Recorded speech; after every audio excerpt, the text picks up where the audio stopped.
Hi everybody, welcome back to my channel. This is probably going to be my last video of this kind for this body of artwork. Now I've been going down the truther rabbit holes, if you will, pretty much my whole life, but the last 15 or so years somewhat seriously. A few years ago I came across Martin Kenny and his body of research and work based on who we are, what we are, where we're going, etc. And I was absolutely fascinated. What started out as a cool little art project to try to bring some of his models to life in a 3D environment, I found myself connecting all kinds of dots in life and relearning and de-learning, unlearning a lot of things I've learned over the years. I found it amazing how my art, or art in general, color theory, composition, perspective, perception, order, balance, harmony, all correlate to our existence here and our experience as humans, or rather spirits having a human experience.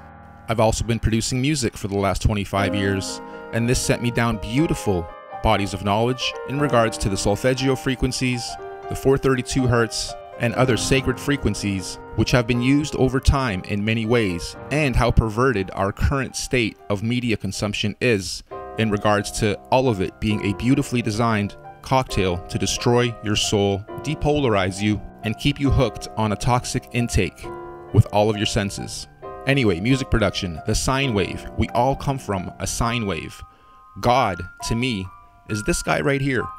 Energy, oscillations, multiple oscillations, overlapping, patterns, etc. So I say all that to say, what started as a cool art project turned into a few masterpieces that got mirrored and mirrored and mirrored and translated and retranslated in many languages, and now sits as a cool body of work which I sit back, look at, and am absolutely fascinated by. Yes, I'm fascinated by my own work. Why? Because as I keep saying, it felt like this was not only guided, but I did it way too fast. I did it way too good. It turned out way too good ahead of its time, and is probably literally my biggest, best piece of art slash music slash multimedia slash research, knowledge all put into one. And of course, all still based on Martin Kenny's research and us doing a yin-yang, a collective dance of energies to come up with these beautiful masterpieces. So first, a thank you to the universe and to Martin and to you guys. I feel like my palette of skill sets, my art making, my music making, my multimedia making skills are finally being used for their true purpose.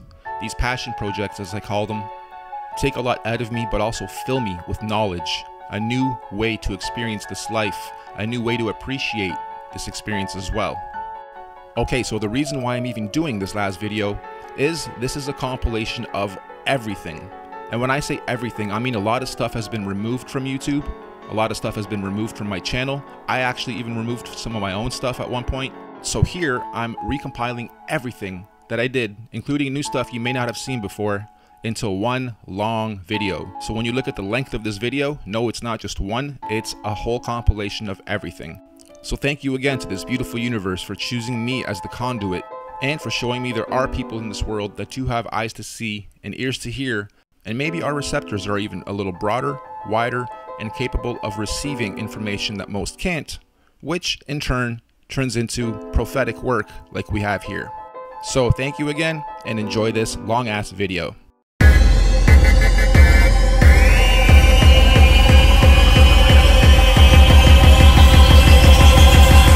Hi, my name is Martin Kenny. I'm a student of flat earth geocentric science, cosmology, astrology, anthropology, and spirituality. Over the last few years, I've dedicated my life to trying to rediscover and share the true secrets of who we are, and where we're going. And my name is Norb Chufis. I'm an artist, producer, and enthusiast of the divine arts and vibrations. I'm also a student of Martin's work and have the privilege of being his conduit to present this information to you in an engaging way. The yin to the yang of this beautiful body of knowledge, research, and intelligence. You ever wonder, who or what are we? And are there others like us? Where are we? And are there other places like this? When and how did we get here? And have we been here before? What are we doing? Why on earth are we here? How did all this life begin? And where are we going? On December 21st, 2018, join us as we explore these questions in detail. Our cosmic cycles of space, time, and matter of the past, present, and future, using syncretic research, combining scriptures, mythologies, holy books, science, cosmology, observable reality, and inner knowing. Mother Nature meets Father Time, a 168,000-year journey into our existence, our time capsule, our home. It's quarter past the 5th epoch. Do you know where your consciousness is? For those with eyes to see and ears to hear, the year 2020 marks one of the most important events in our history.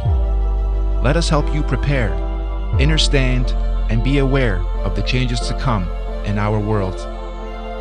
Universal disclosure. The Master Oscillation. Welcome to the quick version of the Norb Theory. If you guys find this interesting, I urge you to watch the full version. The link's in the description. So, a lot of controversy. Is it flat? Is it round? Are we spinning? Is there curvature? Here's another theory. It kind of mixes both. Ancient Greek, Norse, and Hindu cosmology all focus on an orb as the universe. And after watching enough flat earth videos and a couple of these, I went down the rabbit hole of the cosmic egg. And after watching Martin's video, shout outs to you, bro, I decided to make a 3D version presentation of the whole thing with my own couple spins. I urge you to watch his videos too. Links will be in the description. So let's walk through how this universe may have started. Step 1. Out of the void, the Holy Trinity gets created. Birth, life, death. Repeat. Step 2. The Holy Trinity creates its womb to protect itself from itself, the void. Then the Trinity separates into 3. Positive, neutral, and negative. Next step, the cosmic vortex is created. This gives us our oscillations, our weather, our currents, our airflow, etc. Then, our actual Earth, the rock, a 3-level pyramid on both sides. We are on the 3rd plane. This gives us our 4 elements of life: air, earth, water, and fire. Up above, the galaxies and the stars and the firmament are put in place. Next, we have our toroidal fields. These electromagnetic fields protect and separate all the lands. They also oscillate at different speeds, giving us all our rotations of the different planets. Next, the suns and moons are put in place. 3 suns, 3 moons, with Mercury in the middle, acting as both a sun and a moon. And there you have it, Earth, the universe, within a multiverse, within a masterverse. We can't get past lower Earth orbit. That's that first toroidal field to the lands of Mars and Venus. The Antarctic is not the South Pole. The Antarctic is the perimeter around that first toroidal field. When they say they're going to outer space, it doesn't mean up. It doesn't mean to land on stars. You can't do that. It means to go outside the perimeter to outer lands. When they talk about alien life forms or other life forms, it means coming from these other lands. So who knows what's beyond those perimeters? That could be the land of the aliens. Maybe we're the aliens. Maybe the outer perimeter has even more life forms and resources and inhabitable land. Maybe some of us already get to go there. One thing's for sure, if this is true, I could see why they'd want to hide it. The resources on these planes are obviously limited if this is all designed. If there really is a dome above us, and we're stuck here, and we can prove it, then the first thing we'll want to do is break out, figure it out. Why is it here? Why are we here? Who built this? Next, the religions will probably all claim they were right. Next, chaos, panic. The elite have done a great job at the divide and conquer campaigns over the last generations. Now it's down to gender wars, identity wars, regional wars, resource wars, and the most important, the war on your mind, body, soul, spirit, perceptions, indoctrination of who you think you should become and what you should spend your life doing. We're not unified, and that's the last thing they want. This scares some people. This makes others laugh. They'll continue believing we're spinning on a ball, defying all kinds of logistics. But okay. The cool thing though, is we're having a mass awakening. All the holy books pretty much tell this same story, just giving all the variables and planets and suns and moons their own names and actors and stories to go by. Being in the arts for the last 25 years, well, my whole life really, but professionally for 25 years, I understand one thing's for sure about music, art, feelings, and this world itself, and that's frequencies and oscillations. And we all come from a sine wave, operate in oscillations and cycles, and so does this planet. It breathes, it goes through cycles, it goes through patterns. The suns and moons go through multiple oscillations at the same time. This model also explains lunar and solar eclipses rather easily. Rainbows, color theory, etc. also rather easily. The point of this, if any, don't let it scare you, even if all of it is true. If anything, this should help you at least gain some knowledge, become a little more illuminated, and understand your life, your body, your mind, your soul is also a big oscillation machine, and you should be oscillating every single day at your full potential. So that if this next life, previous life, we are our own ancestors thing is true, you can ascend in your next lifetime to becoming your own star of stars.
True, all of us used to be one on the same vibration. The best way to explain it? We'd have to go either back in time or back to the future. To the starting point of time, 0, where all the axes meet. This is actually the death and the rebirth of consciousness.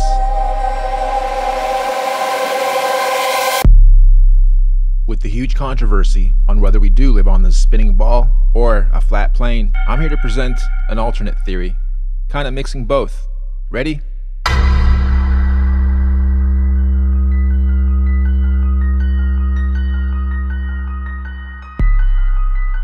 At first, out of the void, the nothingness, the timeless, spaceless, and matterless abyss, chaos finally met order. It is intelligent, it is beautiful, It is everything and nothing. It is all at once. It is syncretized. I call it infinite consciousness. One day it decided to finally create a womb for itself, where it can build a home to create an experience within itself. So the Holy Trinity was designed, executed, and it's perfect. This is essentially the birth of consciousness. In the center is absolute consciousness, where everything overlaps: birth, life, death, creation, sustenance, and destruction, the Father, the Son, the Holy Spirit. Everything is divided into threes, hence the 33.3333, etc. number being so popular and important in our society. It's also worth noting, this is where I believe the first sine wave was ever created. That is the breath, the in, the out, the up, the down, the left, right, etc. This is life, consciousness, cycles, repetition, patterns. With its intelligence, the Holy Trinity creates its home, its womb, the first of 5 rings.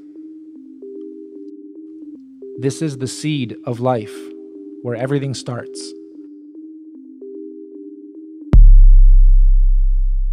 While slowly transitioning from chaos to order, the Trinity divided itself into 3 portions. Just like on a magnet, you have red and blue, positive and negative. Here we have birth, which is up top, Polaris, the highest star. In the middle we have life, which is green. And on the bottom we have death, which is red, negative polarity. This is also why we have RGB in our color codes. I'll actually explain that one in a bit more detail a little later, because it is important. Next, the Trinity started to stir its creation, essentially creating our cosmic vortex, the universal highway, and our atmosphere generator, all basically connecting us to the Masterverse, so they say. Up top, this also creates the mainframe that powers it all.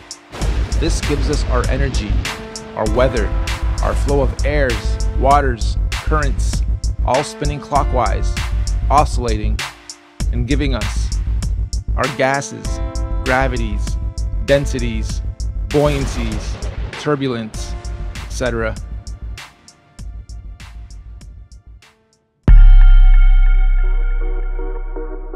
The upper part of the orb is known as the land of the gods. This is where the star of stars, the director of everything, sits. Under him, Omega, Andromeda, and the Milky Way, all giving birth to the first breath by Neptune and Uranus, giving it its first oscillation. This is what mixes everything. This is what creates our actual clockwise spin.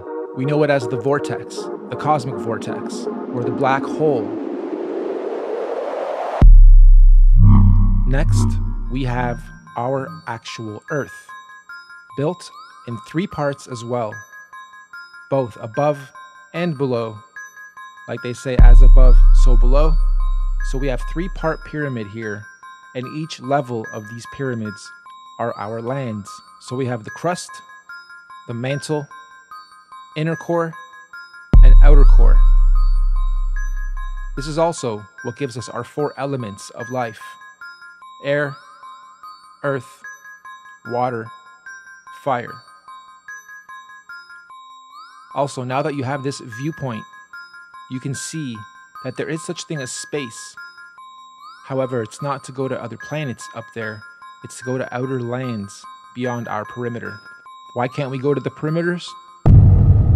This is why right here. These are called toroidal fields.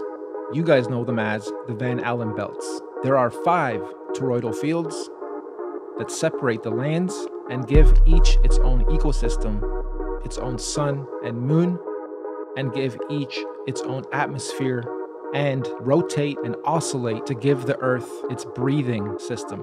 Okay, this allows the whole orb to breathe in and out, and these toroidal fields protect each perimeter, or we can call them districts. So we are on the center one, and you'll see 4 here with a tiny one in the center of our Earth, which is the North Pole. Okay, there is an actual polar field there. There is actual energy there. Compasses get pulled there. So let's take a closer look. These electromagnetic fields all oscillate at different speeds. So if we go by this theory, then the sun is traveling around us at around 1,000 miles an hour. And the other stars are also traveling in their respective speeds in their own perimeters. The second perimeter with Mars is 67,000 miles an hour, and the outer perimeter is close to 500,000 miles an hour. So all of these have their own oscillations, both the actual rings and the actual planets or sun and moons within them. Each of these lands, each of these rings has 4 atmospheres to go along with it. And that is the troposphere on the bottom part, the stratosphere just above us, the mesosphere, and then the thermosphere. And again, going back to the vortex that spins from above and below is what gives all of these their oscillations. We're going to talk more about oscillations a little later because they are very, very important. Okay, so now let's break down the planets. Each land has its own sun and moon. Mercury, which is the very center of centers of everything in the North Pole, is both a sun and moon. Okay, it is both, therefore, we're not counting it here. We're saying there's 3 suns and 3 moons, man and woman, left and right, positive, negative.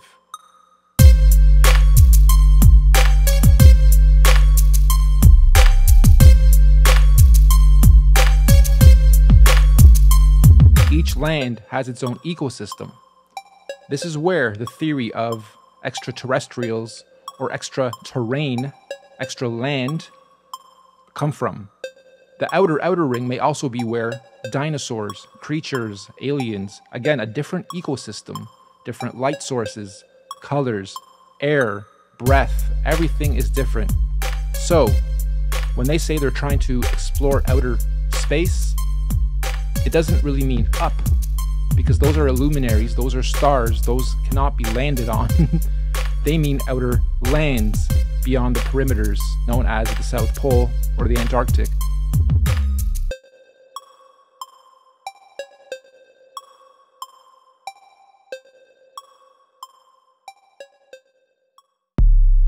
You guys have taken in a lot of data. Congrats for sticking around this long. Let's quickly recap.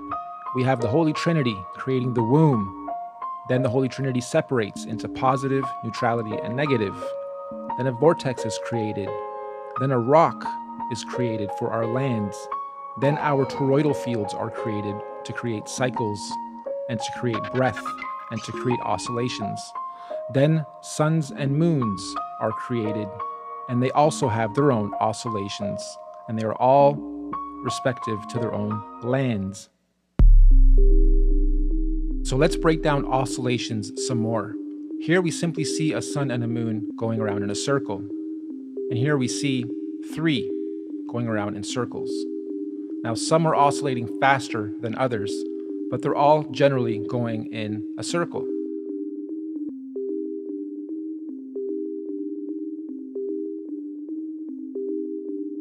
And they are now going to oscillate in a lot of different ways as well.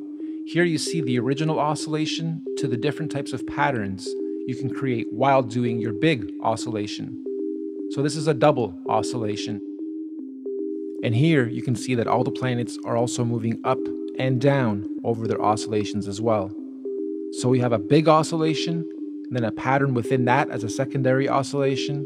Then we're moving up and down as a third oscillation, and they're changing patterns over time and could be adding and removing other oscillations. Who really knows? You can also create different types of oscillations based on the different wave type. We are known as a sine wave. Everything is fluid. There are also sawtooth, triangle, and square wave types. This is also used a lot in music production. We'll go into that a little bit more later too.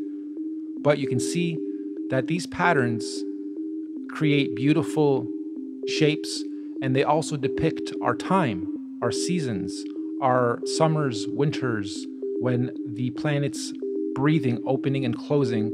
That gives us all of our different oscillations. These oscillations also explain the various lunar and solar eclipses. Think about it. In certain oscillations, the sun will be going in front of the moon. In other oscillations, the sun will be going behind the moon, or vice versa. And that probably happens with all the planets. That's why sometimes you'll see people ask, why do I see 2 suns or 3 moons or whatever, the various variations and phenomena that we see. Generationally, these patterns have been tracked to some degree.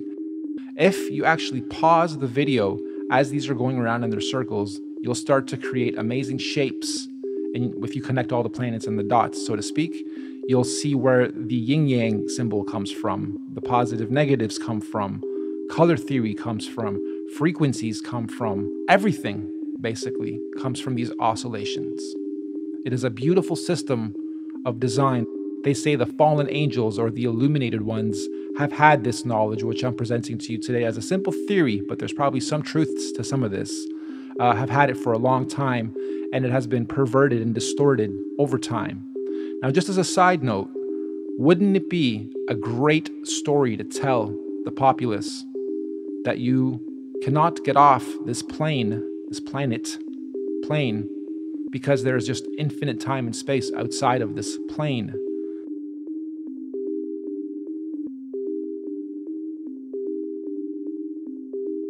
We only have access to the inner part.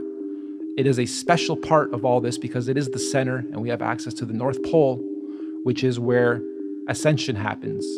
And I do think we are in a special time. It's not just, let's prove the Earth is flat. What's beyond that? So what if it is? Well, what might be outside those perimeters? Maybe there are things we need to protect ourselves from. And or maybe it is just a bunch of land we cannot get to, but every country, every government would love to chop it up, carve it up, because there's so many precious resources out there potentially.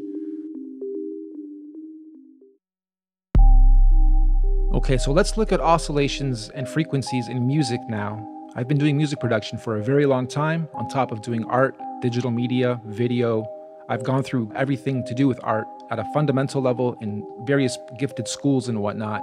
My creative side is my passion, my labor of love, and I believe I've been given these beautiful talents and skills to share beautiful information like this and potentially help you guys ascend, or at least become illuminated and understand and have knowledge in a beautiful, engaging presentation. Here we have frequencies with music and layering music and giving you visuals for those frequencies. You can see that certain notes sit in the lower frequencies and certain notes sit in the higher frequencies.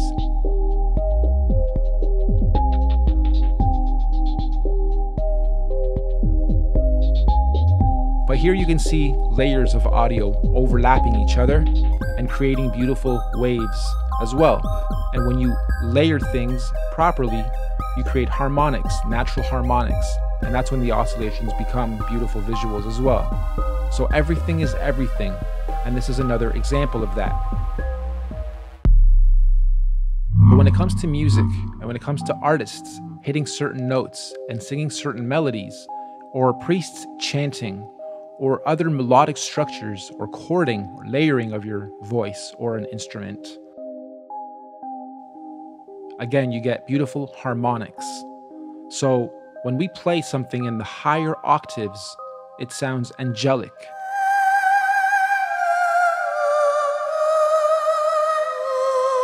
When we play something in the lower octaves, it sounds demon-like.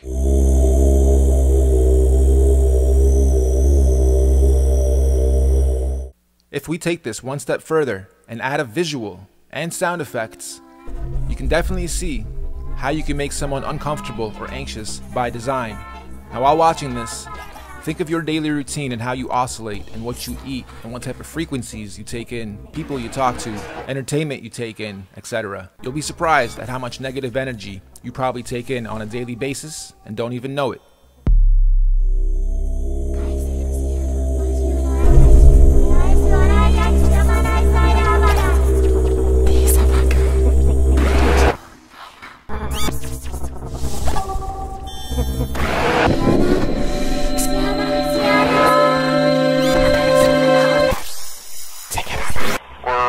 MuN. Over. We cannot believe you are on the fucking moon. Over. You know when a musical artist is singing and they're off key, you can just tell, you can sense it. You know the harmonics are off. Or when someone's showing you a spoofy video, you can tell it's fake. Or when a journalist is spoofing a story, you can tell they're faking it. This is because the harmonics are off and your bullshit radar is basically detecting it. But when you do it through things like entertainment and movies and music and comedy, where there's a bit of truth to every joke, you play a very fine line of the types of perceptions you're presented with your whole life.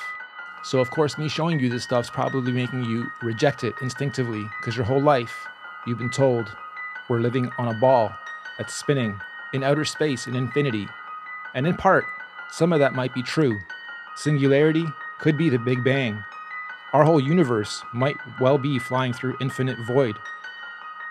But our actual land that we live on, well, I'll let you be the judge.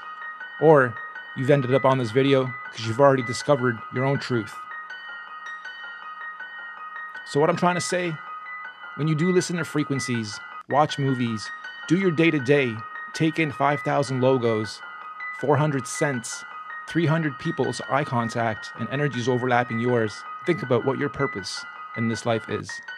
Because my goal is to help you guys ascend to a higher state of consciousness, become illuminated, and you too are nothing but a big oscillation machine. When you breathe in and out, that's oscillating. When you walk, your whole body is oscillating. When you sleep, you're going through a cycle. Everything about us is oscillating, and you should be oscillating to your full potential in this beautiful universe.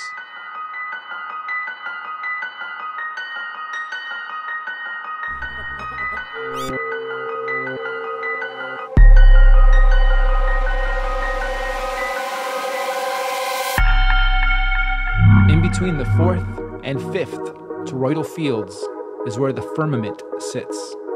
This is where all the stars are attached and fixated as they do their oscillation as well. This firmament is what prevents us from going up. In fact, there's footage online of rockets being sent up by independent teams, and you can clearly see it hit something up there before coming back down.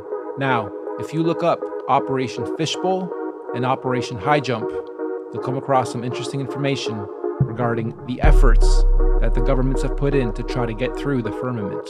Anyway, that is how the star system works.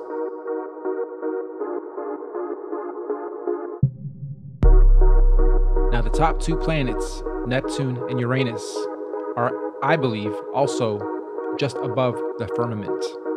They are what give the initial spin to the vortex.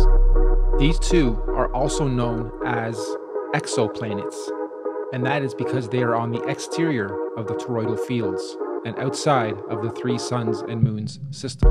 And again, this is what gives all the differentiation to all the oscillations of everything else under it. So we've covered a lot of the top half because that is our home, and we don't really know what's on the bottom. But based on the same research sources, the bottom is very much like the top, except with water. There are also 3 levels below us that mimic what we have above, and then there's also a firmament on the very bottom, just above Pluto. Again, instead of air, it's water, and it's known as the Great Deep. The 5 toroidal fields operate down here to cycle the water in its respective cycles as well. And frankly, who knows what kind of life forms may be down there, or what may be down there. but this is known in our literature as hell. Interesting, huh? So, how does religion tie into all this? Let me try to explain, and this is just my opinion. I believe all the holy books were simply metaphorical stories to explain exactly what I just showed you.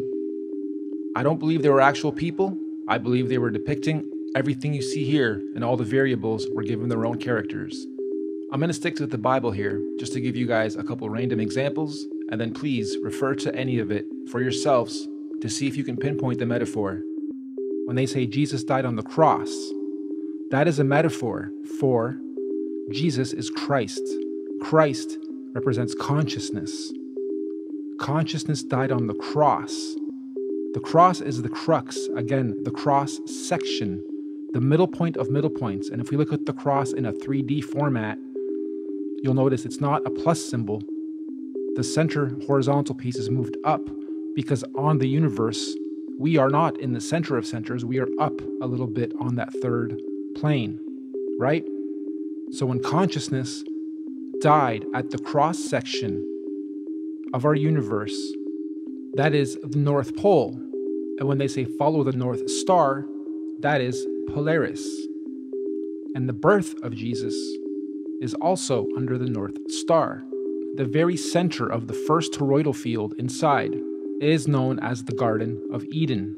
That is a holy place. That is a spiritual place.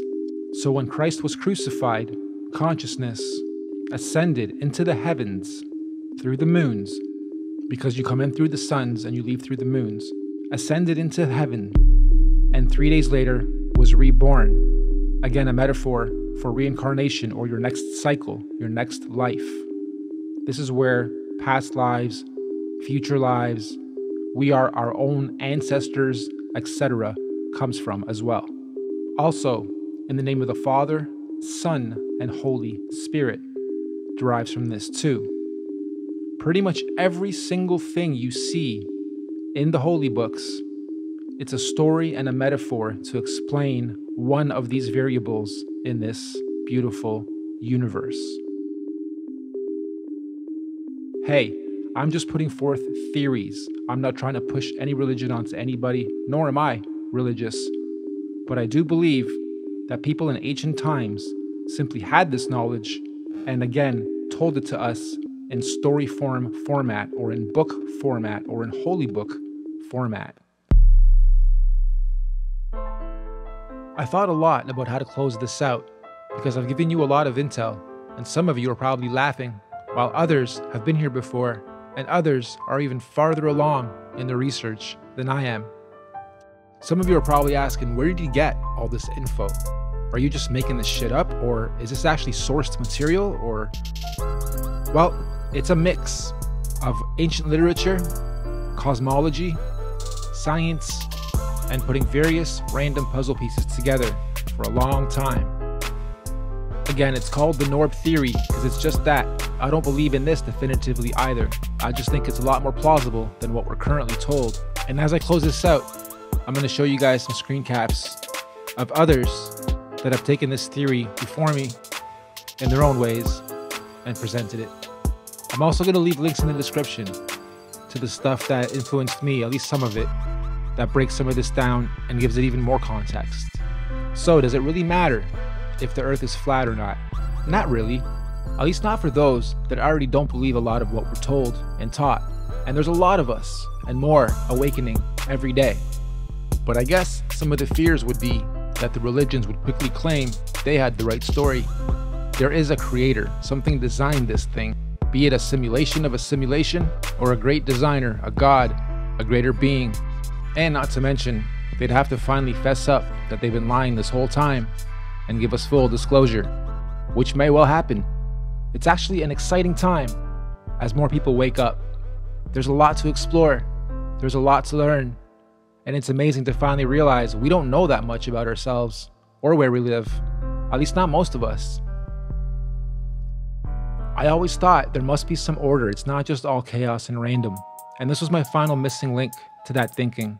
There very well may be other life forms out there, aliens or whatever, but they're depicted very negatively, low frequencies, ugly creatures. They may be way ahead of us and looking at us as the aliens or the pests, the destructive species that can't even get into their own harmony. Keep them away from us. Could be what they're saying. Never really know. So what's after this? Well, they say if you lived out your karma properly, you ascend. If not, you're doing this again. Is there going to be a part 2? Who knows? Hopefully, all of us will be actually living it instead of watching it on your screens. They have nations divided. They have religions divided. They have demographics divided. They have age groups divided. And now they're going after the biggest, the gender war. Whether we're going to space or we're going to the outer limits, I still believe the purpose of life is to be good versus evil. I still believe I've made it to where I've made it to in life because I've challenged everything and I've not been definitive with my thinking, especially when it comes to belief systems, politics, the way I oscillate in this lifetime, and how I spend my time and resources and efforts to try to achieve my goals. As we go through this transitioning, this big mass awakening, I'm sure some of you can already feel it and sense it. More and more of you guys are going to come to your own truths faster and faster than ever before. So if anything, I'd love for you guys to at least keep an open mind to this and anything that is presented in front of you as fact and definitive. If you can't touch it yourself, explore it yourself, see it yourself, not just on a television screen, not just through news, not just through an organization, be it government or not, then don't just blindly believe it just because you've been told something your whole life. Doesn't make it true. But do your own research. And the 5 most important words that I don't think they want me telling you, they're simple. All you need is love.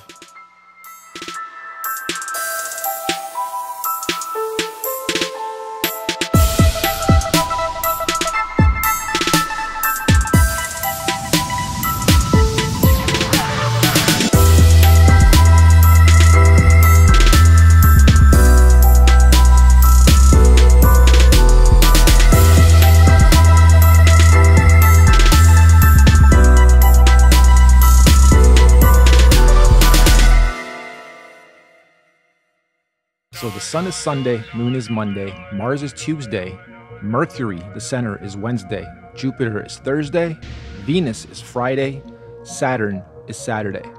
We have a pretty interesting shape here. I decided to keep going and connecting the rest of the planets as they are all aligned. I started noticing really cool patterns of perspective and all kinds of shapes, stars, triangles, rectangles, and pretty evenly split pieces, although the image itself is on a bit of a perspective angled downwards and a little to the right. So this won't come up perfectly, and I'm simply in Photoshop using the shift command with the pencil tool to connect one point to the next, so it's all kind of rough. It's not perfect. However, you still get the idea. I decided to keep going and connect the upper parts as well, starting with Polaris, singularity, and I got even more perspective. Now I'm starting to see pyramids, 3 dimensions.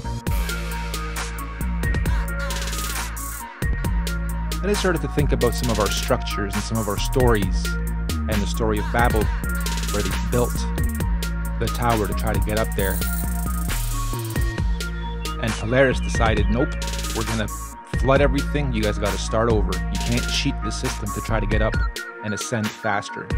And I started to look at some of the other pyramids and noticed the 3 big ones.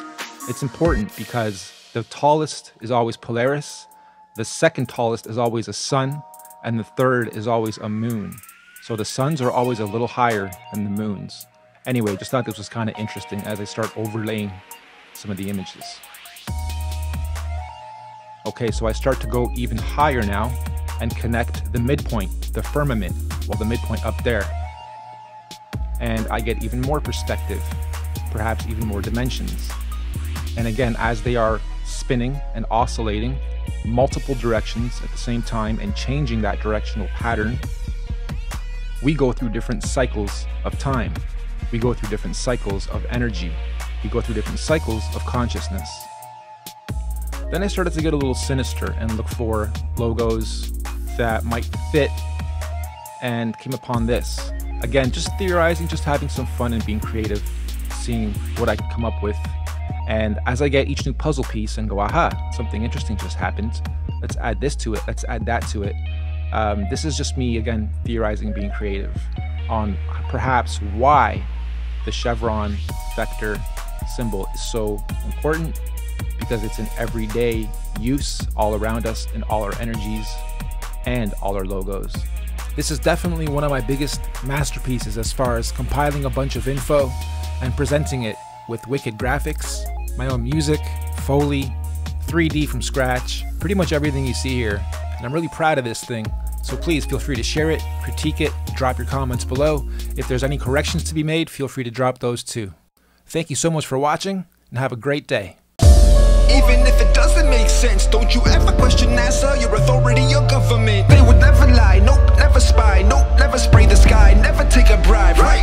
Number two, anytime you see flat earth proof, just regurgitate the bullshit that you learned back in school. Is the curriculum true? It's approved by the experts. Be a good boy, obey everything they tell you. Number three, this one's got to do with the sea. Water never curves, but they call it gravity. Hold up, bro, you don't believe in gravity? I call it density and buoyancy. Number four, I know you heard this one before. Look at the ships disappear on the horizon as they dip, but a zoom lens brings it back in. There it is. Nope, that's just refraction, a mirage every day. Number five, look up, don't you see the satellite? Don't you see the blinking lights? How the f can you deny? Cause I look up every night and I see the same sky. Nothing ever parallaxes, nothing ever flies by. So 6, stuck in the matrix, I hate this fix. Spaceships, photoshopped reality from data strips. Yet we believe 6 moon missions made it.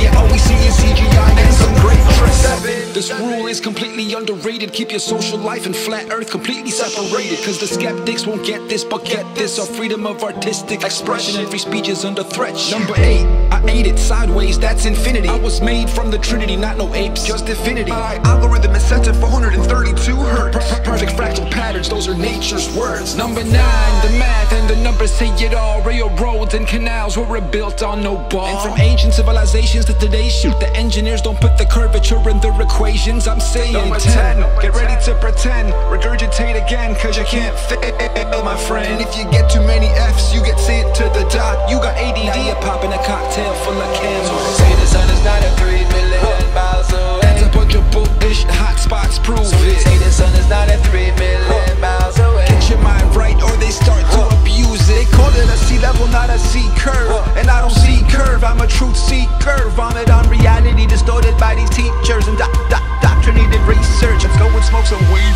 Used to have respect for road joking and team, for waking people the up to this monster machine, which we all bow down to in some chronic degree. But if you educate yourself a bit, you're free your mind and your seat. You've already learned to love the servitude they put you in. Condition to focus on your ego and sick indoctrination. The days is on the money to remind us of the power. Prophecies were simply repeating the plans of these powers. This body of work is a hypothesis and theory based on syncretic research. This research is meant to unite people and open up discussions about our reality. All we ask is that you be kind to each other once you watch this and start discussing and dissecting it.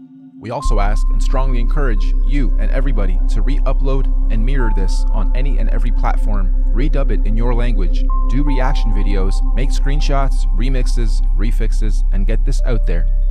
One last disclaimer, some of the maps on these models and elements are not to spec, and I did them to be as visual as possible, so don't mind some of the maps being off, distorted, or totally wrong. They are meant for representation purposes only. So, grab your snacks and drinks, and get ready to have your mind blown.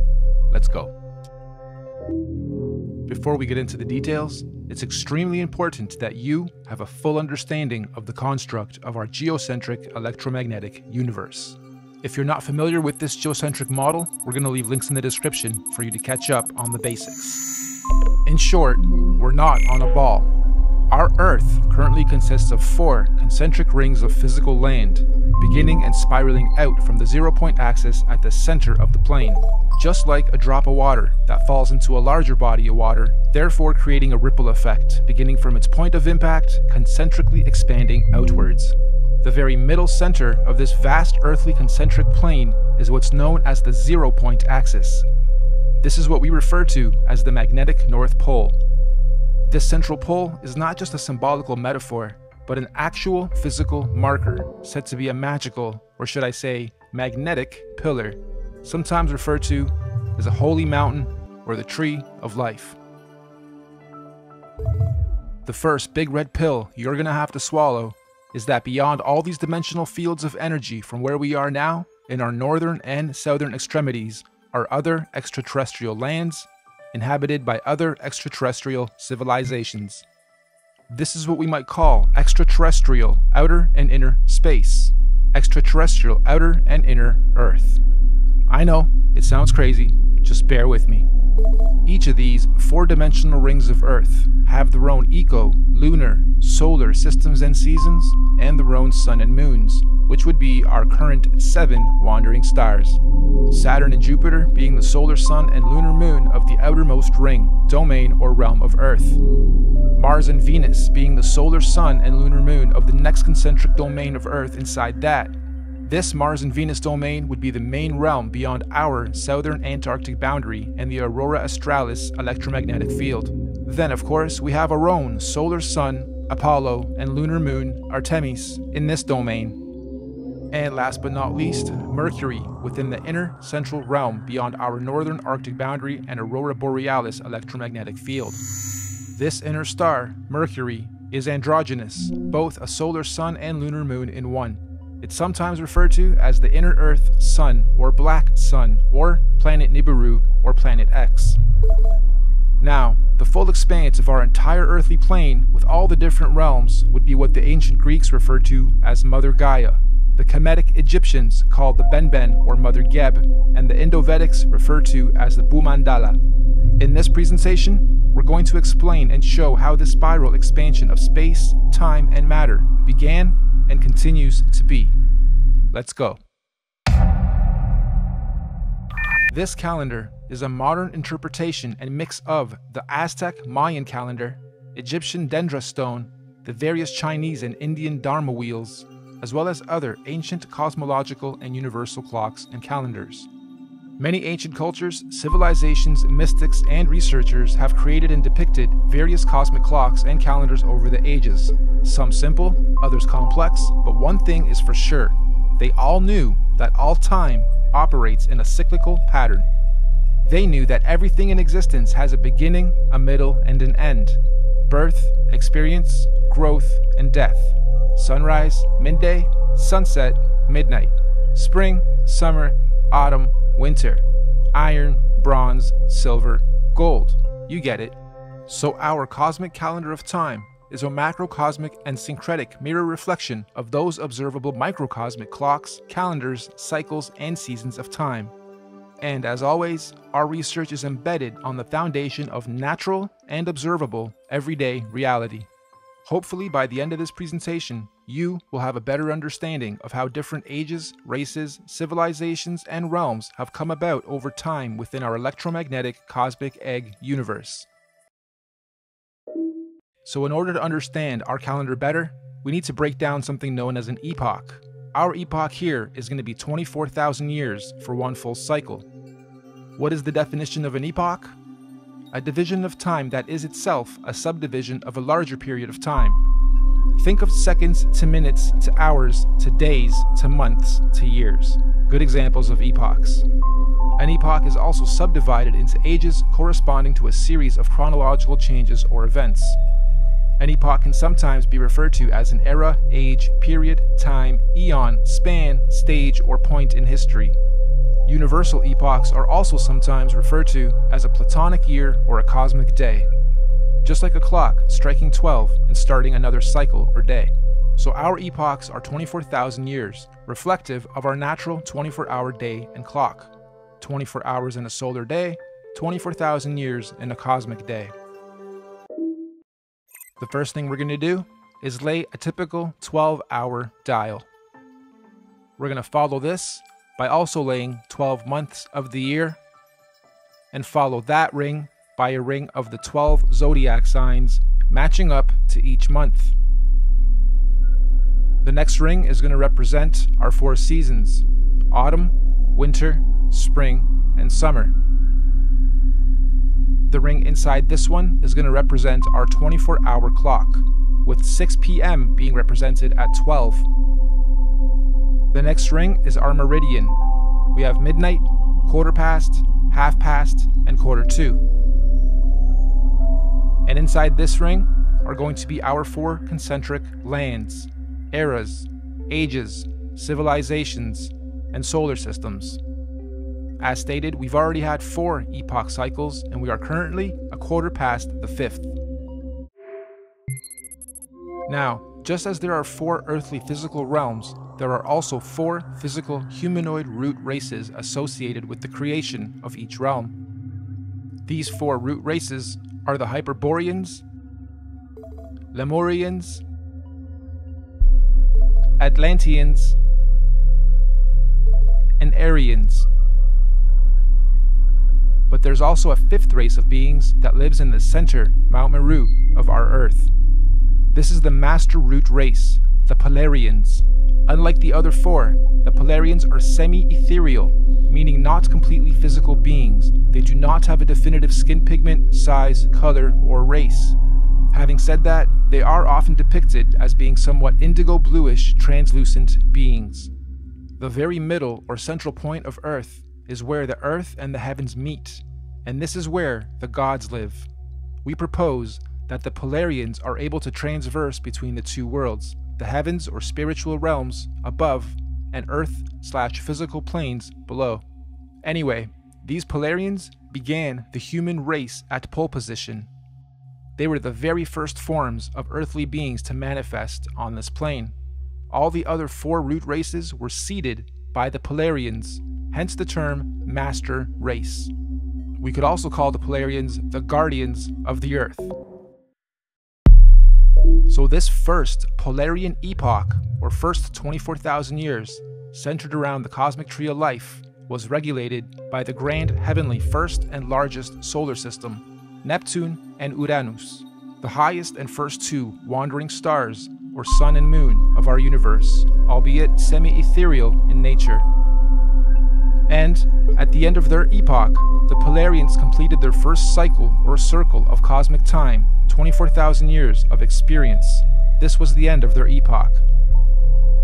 At this point, the Polarians created their very first physical manifestation, and so the Hyperboreans realm and root race are created.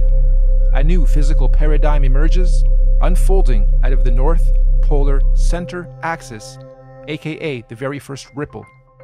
We could also say the Tree of Life gave birth to its first physical fruit or seed. This process is what we might call a pole shift, the very first pole shift of our Earth. This new Hyperborean realm comes complete with its own solar system to regulate its physical space, time, and matter. The very first Sun and Moon are also created, Jupiter and Saturn. However, at this stage, they are androgynous. They are one. They are not separated. They only separate at the end of their epoch. This is the first domain to experience fully physical earthly space, time, and matter, all regulated by the very first earthly solar system. This Hyperborean realm that unfolded out of the center pillar was the very first Garden of Eden, surrounding the Tree of Life, or Mount Meru, at the center. Keep this in mind for the rest of the creation process. Every time a new ripple comes out, it is the new Garden of Eden. Over the next 24,000 years, during their epoch, the Hyperborean realm was gradually pushed outward away from the center as a new realm and physical root race was created. The second ripple, the Lemurian realm and root race, is seeded. A second pole shift, and again a new paradigm emerges, pushing the old Hyperborean realm outwards and away from the central pillar or Tree of Life. This is also where Saturn, aka Kronos, and Jupiter, aka Rhea, separate and start their orbit. This second realm, the Lemurians, also get their own sun and moon, which is at that point in time also androgynous, a sun and moon in one, which will in 24,000 years be known as Mars and Venus. During this epoch, the Lemurians are the Garden of Eden, and Mars and Venus, the androgynous sun and moon, regulates its cycles, seasons, and ages of this new realm and domain. Don't forget, the Lemurians were also seeded from the Polarians, the master root race, and not the Hyperboreans going inward. All races were created and seeded from the Polarians. So the Lemurian realm is the second Garden of Eden, and again, after a cyclical time, when their epoch ends, they too were pushed outward to make way for the third root race. The Atlantean realm and root race is seeded. This is pole shift number 3. Mars and Venus now separate into two and start their orbit. This new Atlantean realm, like the previous two, was seeded with its own androgynous sun and moon that will eventually turn into Apollo, our sun, and Artemis, our moon, to regulate and control the cycles, seasons, and ages of that realm. This Atlantean root race and realm is the one we currently inhabit. All human races in this realm of Earth are predominantly Atlanteans. You are an Atlantean. During this Atlantean epoch, we in this realm were the Garden of Eden at the center. And once again, over cyclical time, 24,000 years, history repeats itself. Atlantis fell, or rather sank, when the Great Deluge or Flood happened, and reset us from the center to where we currently are, also finally setting Apollo and Artemis into their orbit. And so the Aryan root race was seeded out from the fourth and most recent pole shift. This is the current Garden of Eden. And to give us a point on our timeline, this Aryan root race and realm was seeded about 6,000 years ago to join the human race. And as our fractal pattern continues, just like the realms before it, the Aryan realm was birthed with its own solar system, Mercury, its androgynous sun and moon, to regulate and control the cycles, seasons, and ages of that new domain. And so, here we are, 6,000 years into the Aryan or fifth epoch.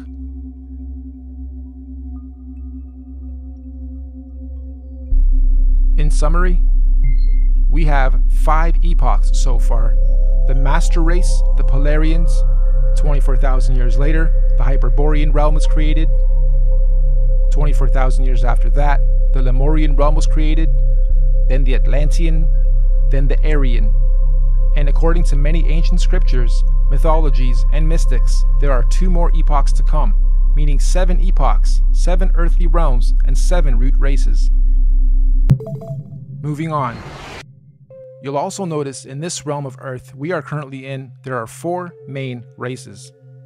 All the other races in between are mixed races, or rather mixes of these 4 sub and root races. The black races have their DNA lineage from the very first Earth root race, the Hyperboreans. All native black cultures of this realm predominantly have their cultural beliefs and practices handed down by the Hyperborean root race, sometimes referred to as the Anunnaki. The Oriental Asian races have their DNA lineage from the second root race, the Lemurians, and likewise, the Oriental cultures stem their beliefs and practices from the Lemurian root race, commonly and mistakenly referred to as the Reptilians.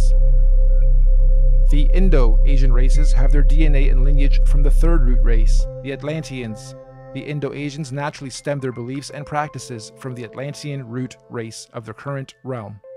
The Indo-Asians naturally stem their beliefs and practices from the Atlantean root race of this current realm. This means the Indo-Asians or Vedic Indian races are the original root race lineage of this Atlantean realm. And the white races have their DNA lineage from the most recent fourth root race, the Aryans.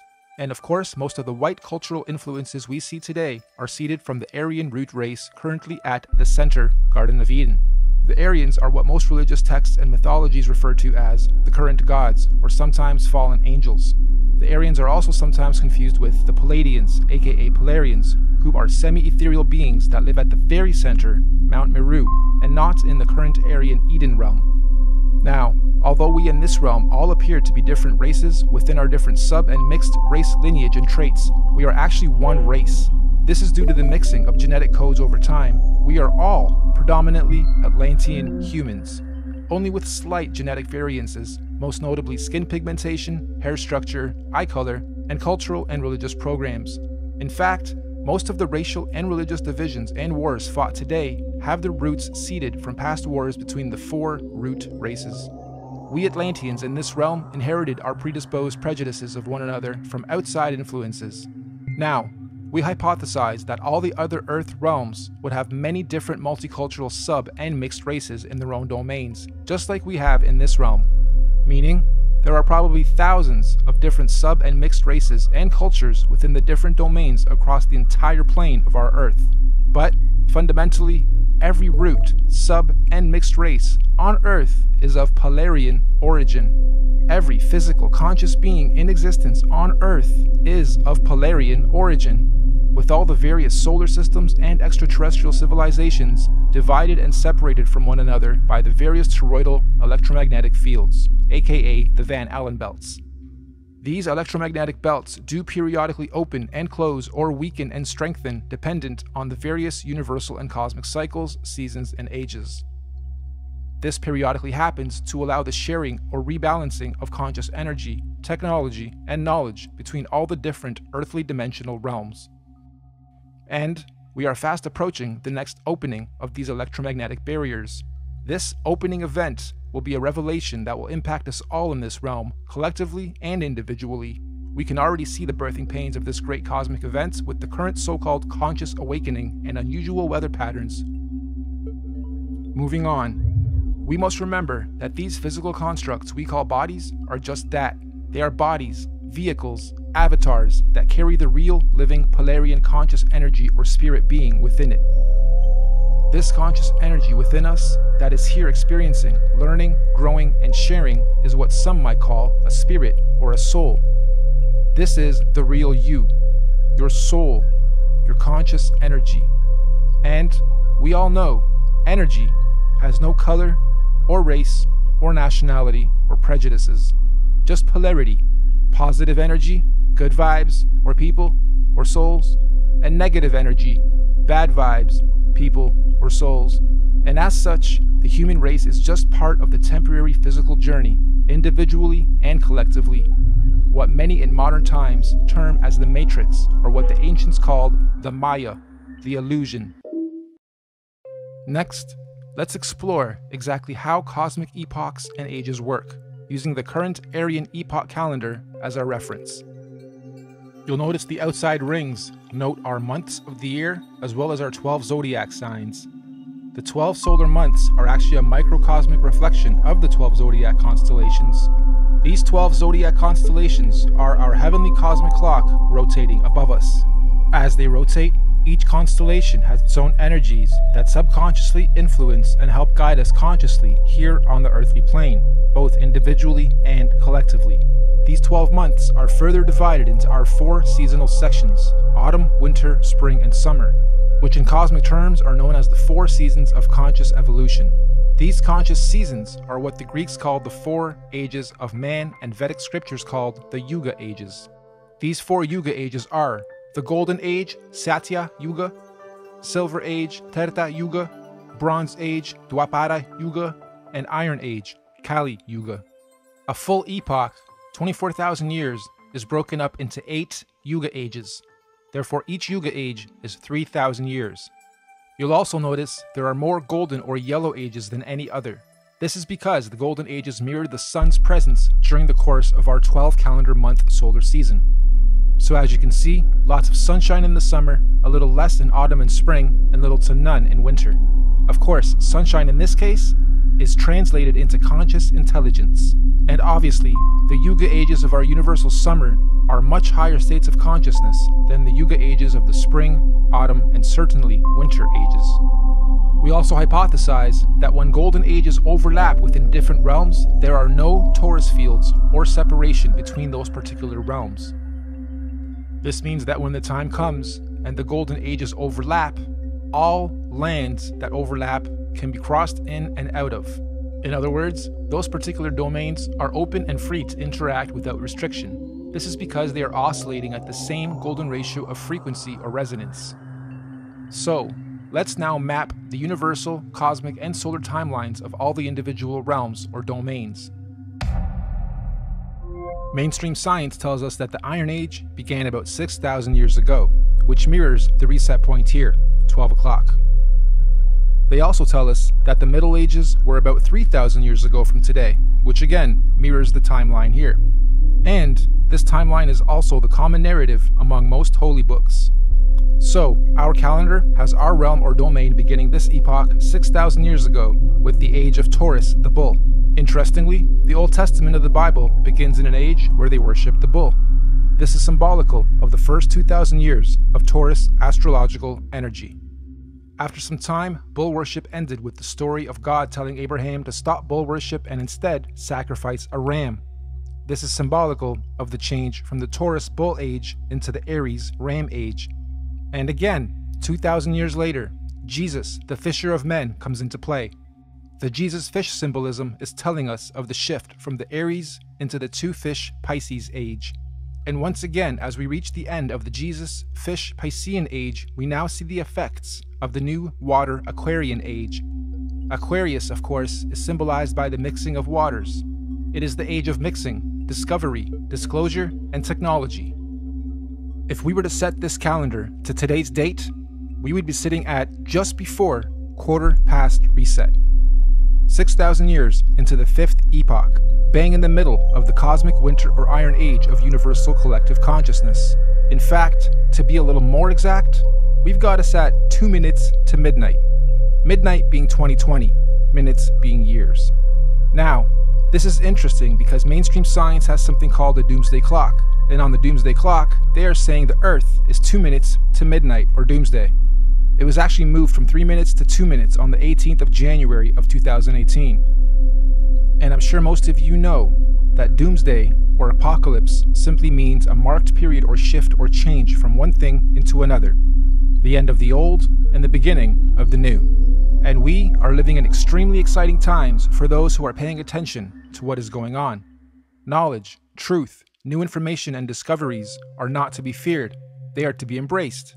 This particular cosmic shift we are about to have is an important one because it's a cardinal shift. This means all 4 current earthly domains will simultaneously be experiencing their own doomsday or apocalypse or shift of season. So let's go through each realm's cosmic shift. The Central Aryan realm will be having a fantastic apocalypse, shifting up from their bronze into their silver age of consciousness. We in this domain, we're having an okay but confusing apocalypse, shifting up and out of our Iron Age into our Bronze Age of consciousness. Hence the so-called conscious awakening. Knowledge, information, and data are more readily accessible to the masses than at any other time in this era of recorded history. We can clearly see all these changes slowly taking effect, particularly in the more advanced regions of this domain. We get a lot of knowledge from technology. Now, the domain outside of ours, Mars and Venus, are going through a horrible apocalypse. A real doomsday for them as they reset or fall from their golden ages into their iron age of consciousness. And the last realm, the Hyperborean realm, still has one more golden age to go. What's even more interesting though, is the nature of this current and coming cosmic shift.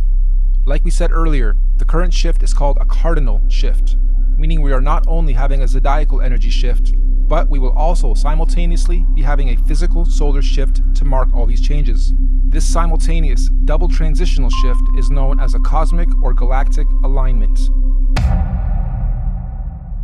So, 2020 means you have perfect vision. Why 20? Why not 10? Or 100%?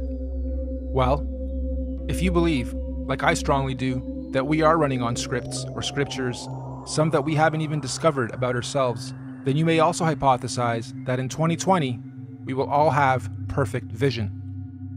What does this mean? It means on the 21st of December, 2020, during the winter solstice, there's going to be a great cosmic solar event that will be seen and experienced by every single conscious being in our universe. This is what is commonly being described as the event. Why December 21st, 2020?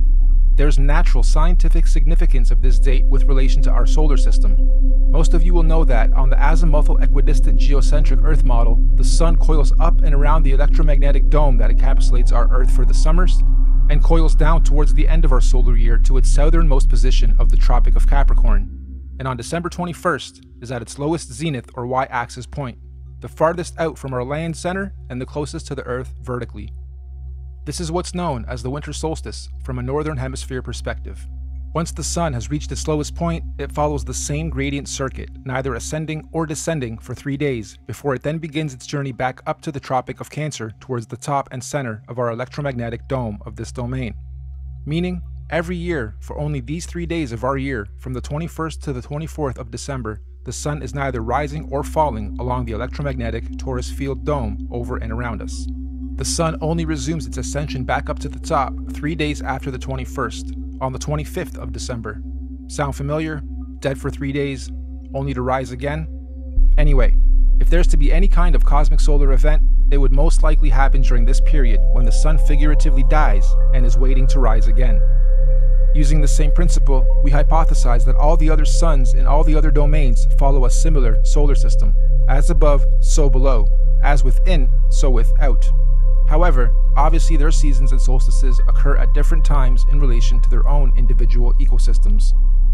You've heard us refer to this body of work as the master oscillation. That's basically what we're saying. All the luminaries have their own paths. Oscillations, secondary, third, and fourth oscillations, and eventually they all line up again, and eventually, they complete an even bigger cycle, fully lining up. And this only happens once every 6,000 years. So on December 21st, 2020, Mercury at the center, our Sun in this domain, Mars in the next domain, and Saturn in the last domain, and all the moons on the other side, will all stop and align in the same direction on the same path and gradient at the same time for the first time in 6,000 years. This is what we hypothesize is the long-awaited return of the Sun/Sun, or Christ, the galactic alignment, return of Nibiru, or Planet X, or consciousness, the great solar event. This cosmic solar alignment will take 3 days to fully align, starting on the 21st of December and ending on the 25th of December. The electromagnetic torus fields in all 4 realms will either disappear or open up or weaken due to this galactic solar alignment. This is the opening of the portals or windows of the heavens spoken of in the Bible. This opening should occur for 7 days, from the 25th to the 31st of December 2020. It also means everyone on Earth will all be able to see all the different wandering solar systems of all the domains clearly in our skies. Everyone will have 20/20 vision. And if you think about it logically, if all the luminaries are at their lowest points, that would make everything above us easy to see, bright, and crystal clear. On a side note, isn't it interesting that we've all been conditioned to be the most busy during the specific time of year every year, and blinded to the Earth's true oscillations, signs, and beauty? Yeah, we celebrate. However, the ways we do it and the reasons we do it are perverted. Even with how many trees we cut down every year to carry out a ritual, which could actually be a geocentric ritual to begin with. The tree of life, the Christmas tree. This period of time is what the ancient cultures were describing when they said there was a time when the sky fell. Many ancient cultures also describe a time where there were many suns and many moons in our sky, and we believe history is about to repeat itself again. This phenomenon will affect and change our atmospheric conditions as well. These events periodically happen over cyclical time in various scales. The last big one occurred in 1859 and was called the Carrington event. Feel free to look it up. The one coming in 2020 is going to be much, much bigger. This solar alignment is meant to realign cosmic energy and consciousness within the various earthly domains and realms of our Earth. This energy blast will begin at the center of the Earth, or the North Pole. It will spiral outwards towards the edge and bounce back towards the center over a very short period of time. The event itself will be triggered by an electromagnetic sonic boom that will look like what we know as a nuclear atomic bomb. Don't worry though, it will not be an atomic bomb. However, it will positively be nuclear. It will give humanity a new, clear vision for the future, individually and collectively. It will give us 20/20 vision. We suspect the current powers that be will attempt to use this natural cosmic event as the ultimate false flag. They may say aliens did it, or it was caused by global warming, or an attack from across the world. This sonic boom of electromagnetic energy may shut down our entire electric grid instantaneously, causing a collapse of our financial, socio-economic, political, and collective cultural existence as we know it. And thus, this event may be used to pave the way for a new order in our world. But this cosmic event is not to be feared. It is a natural process to allow growth within our individual and collective consciousness. The greenish astral rays that this event will create will cover the entire plane of our Earth for a short period of time. Again, it is not to be feared. Governments and authorities will most likely tell us that this green mist caused by this event is a toxin. They will tell us to stay indoors and not go outside into the radiation. Avoid it at all costs. They will say it's harmful radiation. And it will be. For those who have heavy metals in their bodies, i.e. vaccines, iron from meat eating, etc. But for those without harmful chemicals in their bodies, the radiation will radiate and activate dormant DNA, potentially giving you supernatural abilities. Maybe not Superman-like, however a heavy increase in consciousness and your 5 senses will be expected. And for those of us planning to make the pilgrimage up north to the central realm of our Earth, aka the Garden of Eden, this will be our window of opportunity. Many of you here will also know the Mayans predicted the end of their calendar year or the apocalypse would happen on the 21st of December, 2012. Take note of this date, December 21st, 2012. The Bible also talks about the 7 trumpets of preparation before the return of Christ or the Son of God. And after the 7th trumpet, he, the great Son, will return. Well, we hypothesized that the Mayans were spot on with their prediction. Their December 21st, 2012 date marked the beginning of the end. And the 7th trumpet, of course, 7 years later, December 21st, 2019. Which means December 21st, 2020 will be the first year after the 7 trumpets, the 8th year. 8, of course, being the number of completion. And it is also written that everyone on earth will witness the return of Christ consciousness or the Son of God. Side note, we are just citing scriptures. None of us on the team here are religious or trying to push any dogma on anyone. On the 16th of November 2017, we had a very strange phenomenon occur in this realm. Many of you will remember the red sun and red skies we witnessed and experienced in most of the world. We hypothesize this was a sign of what's to come for those who are paying attention. I know everyone here probably witnessed and experienced this phenomenon, but how many of you actually took note? Of course, mainstream narrative at the time was that it was nothing important, just dust from the desert blocking the sun, and so that little solar event came and went with hardly anyone taking note. Well, for those with eyes to see and ears to hear, please take note. Moving on, we hypothesize that the opening of these electromagnetic torus fields on the 25th of December 2020 will create an atmospheric plasma discharge due to all the different solar systems of our cosmos being in direct contact with one another.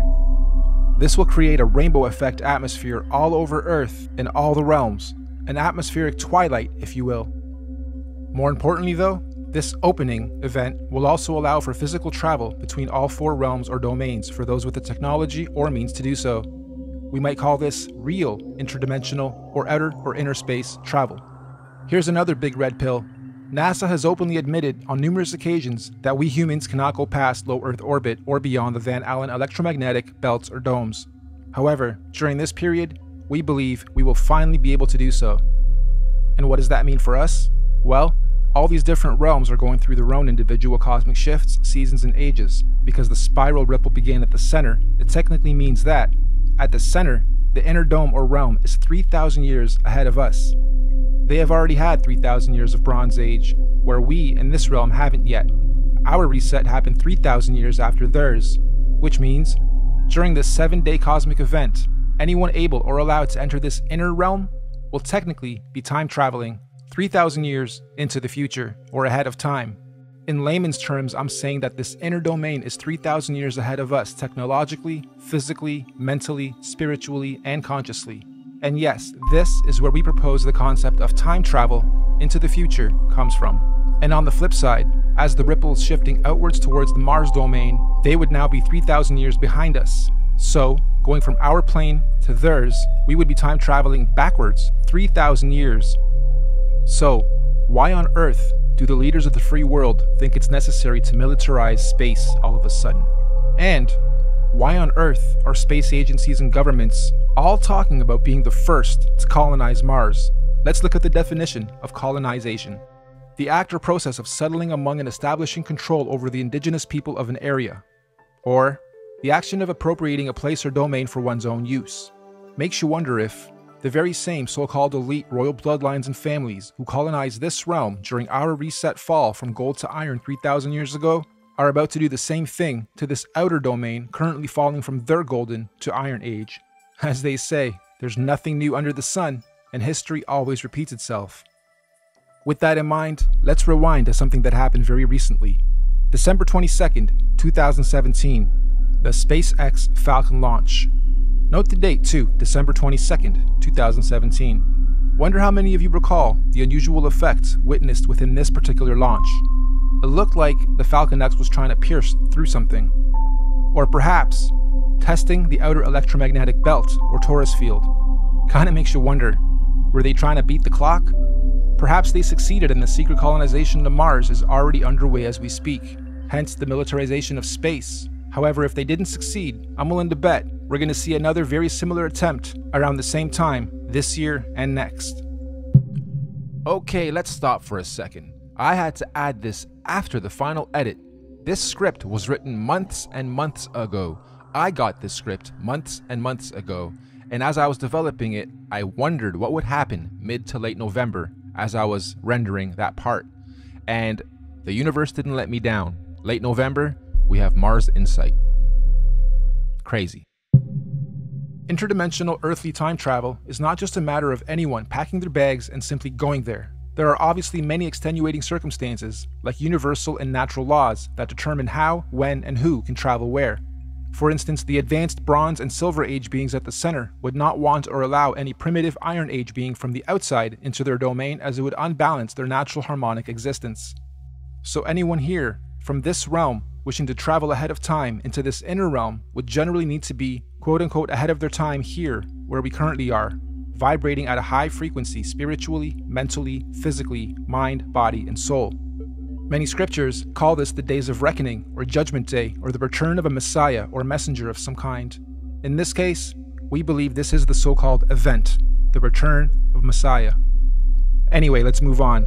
Those who are ahead of their time in this realm will somehow be given the opportunity to go up ahead of time into this inner or upper realm when the time comes. Likewise, we also believe that those still lagging or holding on to old, outdated, backwards paradigms will of course naturally be drawn back in time to the outer realm. This is where we hypothesize our current elite establishment is planning on going to install a new world order for those beings out there. Most people in our realm, though, will be staying here, in this domain, after the event, to continue experiencing, learning, and growing in the upcoming new Bronze Age and One World Order. And exactly how or what this new age or order is going to be, who knows exactly, but what we do know is that this domain will not be anything like it currently is today after the event. And so finally, when these 7 days have passed over, January 1st, 2021, on New Year's Day, the first day of the first month of 2021, the electromagnetic torus fields or domes of each domain will fall back into place as they were. The celestial bodies will realign, and once again the wandering planets or suns and moons will resume their natural cycles, seasons, and movements, thus allowing for all the different domains to begin their new respective cosmic solar and celestial ages. And so, the wheels of time will continue to turn, forever moving forward in cyclical cycles and seasons. Now, of course, we're very much aware that what we are proposing may happen seems a little outrageous and possibly overwhelming, or let's face it, you might think this is batsh crazy if you're hearing this kind of stuff for the first time.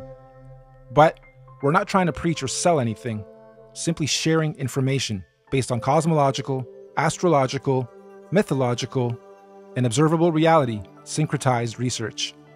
This could all be completely wrong, or even slightly wrong, and if so, that's fine, no harm done, life goes on. Or this could be partially right, or even very close to the truth. At which point, if or when these events occur, at least those of us who will have received this good news will be prepared, mentally, psychologically, and possibly spiritually as well. Of course, right now under this domain, we are collectively going through some very difficult birthing pains as we make this shift. However, those in tune with these changes are adapting and consciously evolving with it. This is the so-called conscious awakening. But even more importantly, those who fully understand what's going on are able to accordingly prepare for the changes that are occurring and coming. This is what J.P. Morgan meant when he was quoted saying, "Astrology. Millionaires don't use astrology. Billionaires do." Astrology is simply the natural science of understanding, reading, recording, and following seasons and cycles of the stars and heavens of our universe. Astro simply means heavens or stars. Logi or logi simply means logs or logging. We are astro-logging, making logs, logging all the data of the stars. That's all astrology is, reading and recording of the heavens, stars, cycles, seasons, and ages. It's even written in all the ancient scriptures that in the last days, many will not know the exact time and date, but those with wisdom and discernment of the heavens will be prepared. Keep your eyes to the heavens and look out for the signs of what's to come. So the final question, is all of this intelligently designed, and if so, by whom, or what, and why? As far as we're concerned, the answer is definitely yes. Everything we've talked about is most definitely intelligently designed. Microcosms of macrocosms. The system and order of our Earth, nature, cosmology, conscious energy, and everything else in our universe is just too beautiful and perfectly symbiotic and synchronized to be a random event or evolutionary. Who or where or what is the creator of all this? Here. Yep, right here in this very room and everywhere else around us and within our universe and beyond. We are all co-creators, conscious spirits, souls, or forces of energy.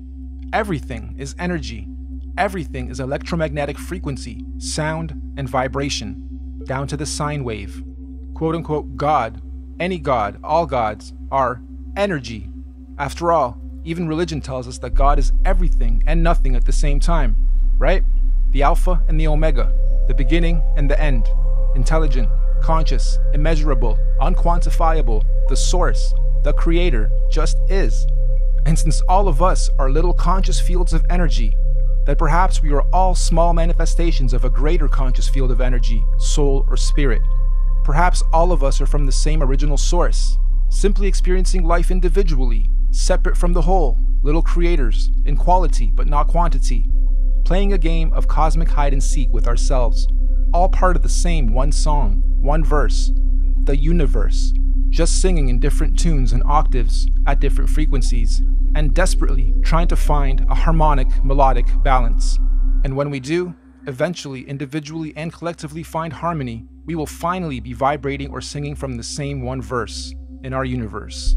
And this is what many mystics, gurus, teachers, cultures, and religions mean when they say we are one.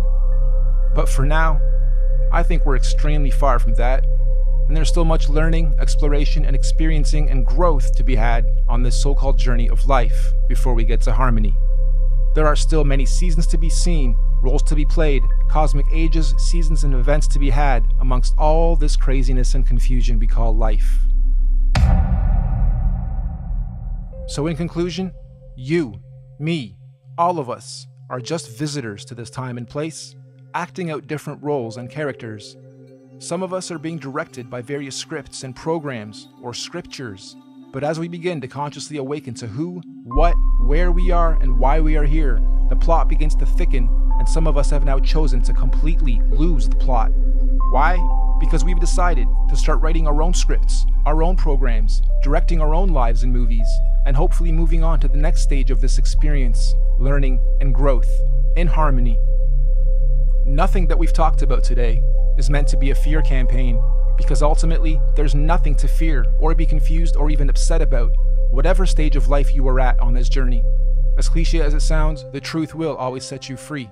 Not necessarily when you lie, but when you've been lied to and you discover the truth. Thank you all for your time and patience. We look forward to the experience of learning, sharing, and growing with you all, regardless of what may or may not happen in our individual and collective lives. We hope you enjoyed this presentation and encourage you to share it as far and wide as you can. We also hope that in time, we can look back at this as proof in and of itself that there are people with eyes to see and ears to hear to help share and guide others to their true truth and destiny. Thank you, and goodbye for now.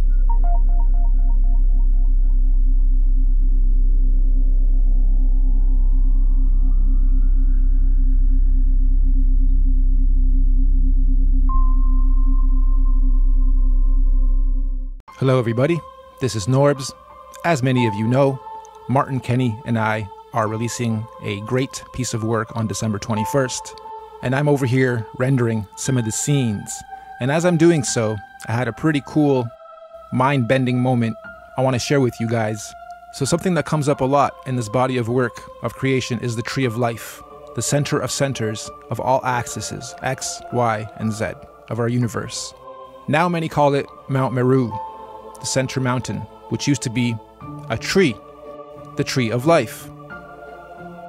Now, if this geocentric model is new to you, I'm going to leave links in the description for you guys to catch up. I'm also going to leave links to a couple videos that go over there is no forests. There's no such thing as forest, which is basically people saying, where are all the old trees? If this plane is that old, where are the ancient trees, the huge trees?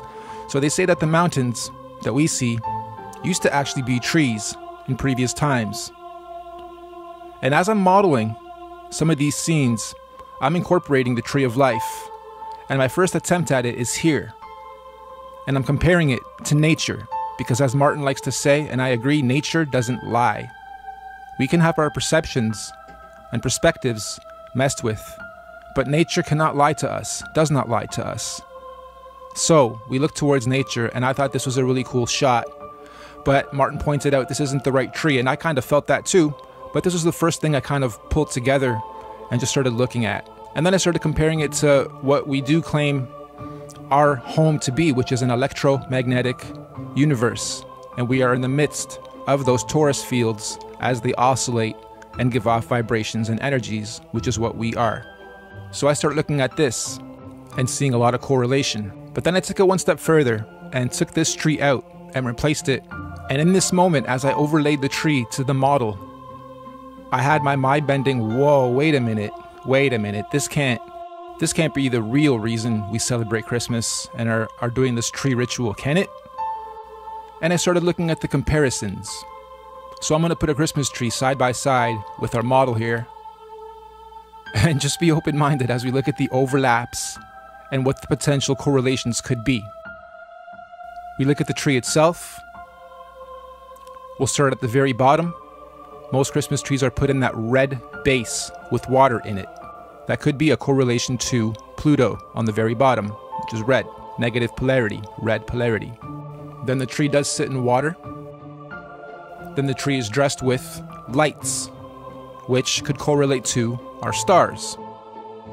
Then the tree is dressed with streamers or tinsel going around the tree in an upwards motion, which could correlate to the way our illuminaries travel upwards and inwards to the summer solstice, and then back down in the winter solstice, ending right around Christmas. We look at the bulbs. Those could be representations of the luminaries that are going around the tree of life. And we look at the very top. We see Polaris, the master star, the biggest star, always represented with an angel or a star. And angels are basically angles of light. They are stars. They are angels, one and the same. And we have the representation on the tree. Putting all that together, and then taking it one step further, we have the presents under the tree. That could correlate to our presence here as a species, not presents as in real gifts. Or it could also be the gift of life, presence. It could be when a new realm is being formed and a new sun is born. Sound familiar? I also think, just like the holy books are metaphors to explain our universe, so might be some of the Christmas carols and other rituals we do at that time. Like when I think of Santa Claus and the reindeer, that could be a metaphor for something very big in this geocentric model as well. So if you guys think this is trippy too and want to participate, I'd recommend rip apart every single Christmas carol and see if there's any metaphors that would overlap into this model too. But hey, I'm probably just tripping out, so I'm gonna end the video here. Things that make you go, I decided to do this because, as funny as it is for people that are new to the flat plane versus planet concept, when you discover this knowledge and you go deeper and deeper into the knowledge base, then you go back to looking at how our solar system is explained to us. I'm trying to do that here, and it's almost like forcing yourself to believe in Santa Claus again.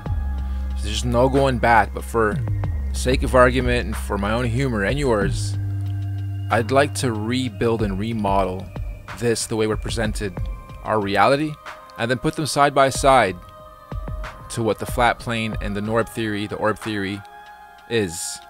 Both are incredible. And I'll actually start with the moon. The moon never shows us its backside. It only rotates this way. Never shows us the backside of it. Never rotates this way. It only shows us that top.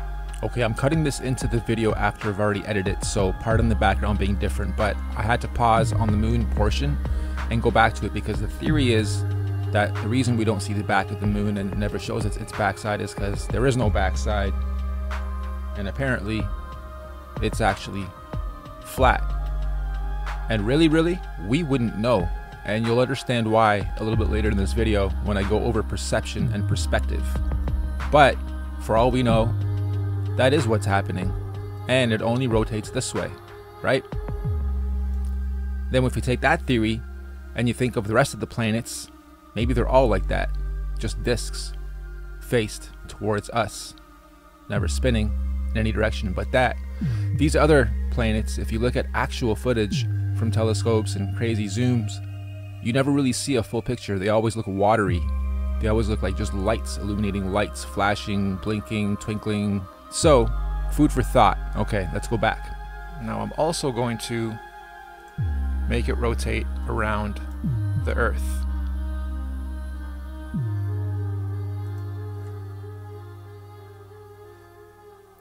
Okay, so we have the moon going around the Earth, and it's doing its x-axis rotation as it goes around once.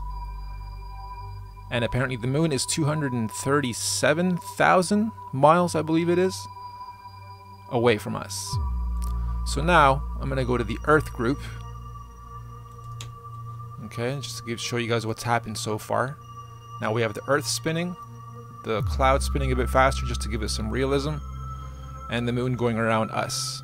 We're not going to animate the other planets either, because it's going to start looking really ridiculous actually. But let's do one step further now, where we got to zoom back out 93 million miles away. Alright, so now the Earth is flying around the Sun at, I believe it's 67,000 miles an hour. So we have something like this. The moon's rotating around us. We are rotating 1,000 miles an hour. Both the moon and Earth are rotating around the sun at 67,000 miles an hour. Again, we're on the surface, we're not flying off because gravity holds us down apparently, right? Also, just so happens that within the last 50 years, thanks to this beautiful technology, we have discovered that these asteroid fields out there are a danger to us. They never have been in the last millions and millions of years of this apparent planet's existence while it's doing the same fly through infinity with never-changing scenery. But now, we can actually tell that an asteroid might be on its way to Earth and we have to build a defense system to protect ourselves from it. Just now in the last 50 years, never before, but just now because we have the technology to apparently view it, right? So let's go one step further. We're going to take these asteroid belts and also animate them and make sure that they're causing a potential danger, right? Causing a potential danger. We're spinning, baby, we're spinning! Everything's spinning, and somehow we're just not feeling it, and we can't measure it, and we can't reproduce it, and we can't see the actual curvature of that ball unless we're looking through lenses and funny tricks. So here it is, without animating the rest of it just yet. I'm going to animate a few more things, but you'll notice the camera's easing in and out when it's doing its loop. Right around here, it stops and then picks up again. That's not realistic, so I'm just going to spend a moment and make sure that I have everything interpolating properly. We haven't even touched oscillations. This just goes in a perfect loop. Doesn't go up, doesn't go down, doesn't go further out, doesn't go further in. They're not telling us a lot even in this model, just to make it make more sense. Alright, so give me a second here. There we go. Now it should be looping seamlessly without stopping or easing in or easing out. And this is just forever. Now again, oscillations should matter and should be included in this. So in order for me to oscillate this, the Earth would have to be moving up and down as it's going around, and also have to be going in and out, doing its spiral to change seasons and to change all our weather patterns and whatnot. So we're not going to go that far with this. I'm just going to take this one step further now though. Take this to a top view. Zoom out a little bit more so you guys can get a better view. 93 million miles away. Nanu, nanu. Okay, so we're flying 24,000 miles and we're going around the sun 67,000 miles. Now we got to do this too. The sun and all of this is spinning around as well at 500,000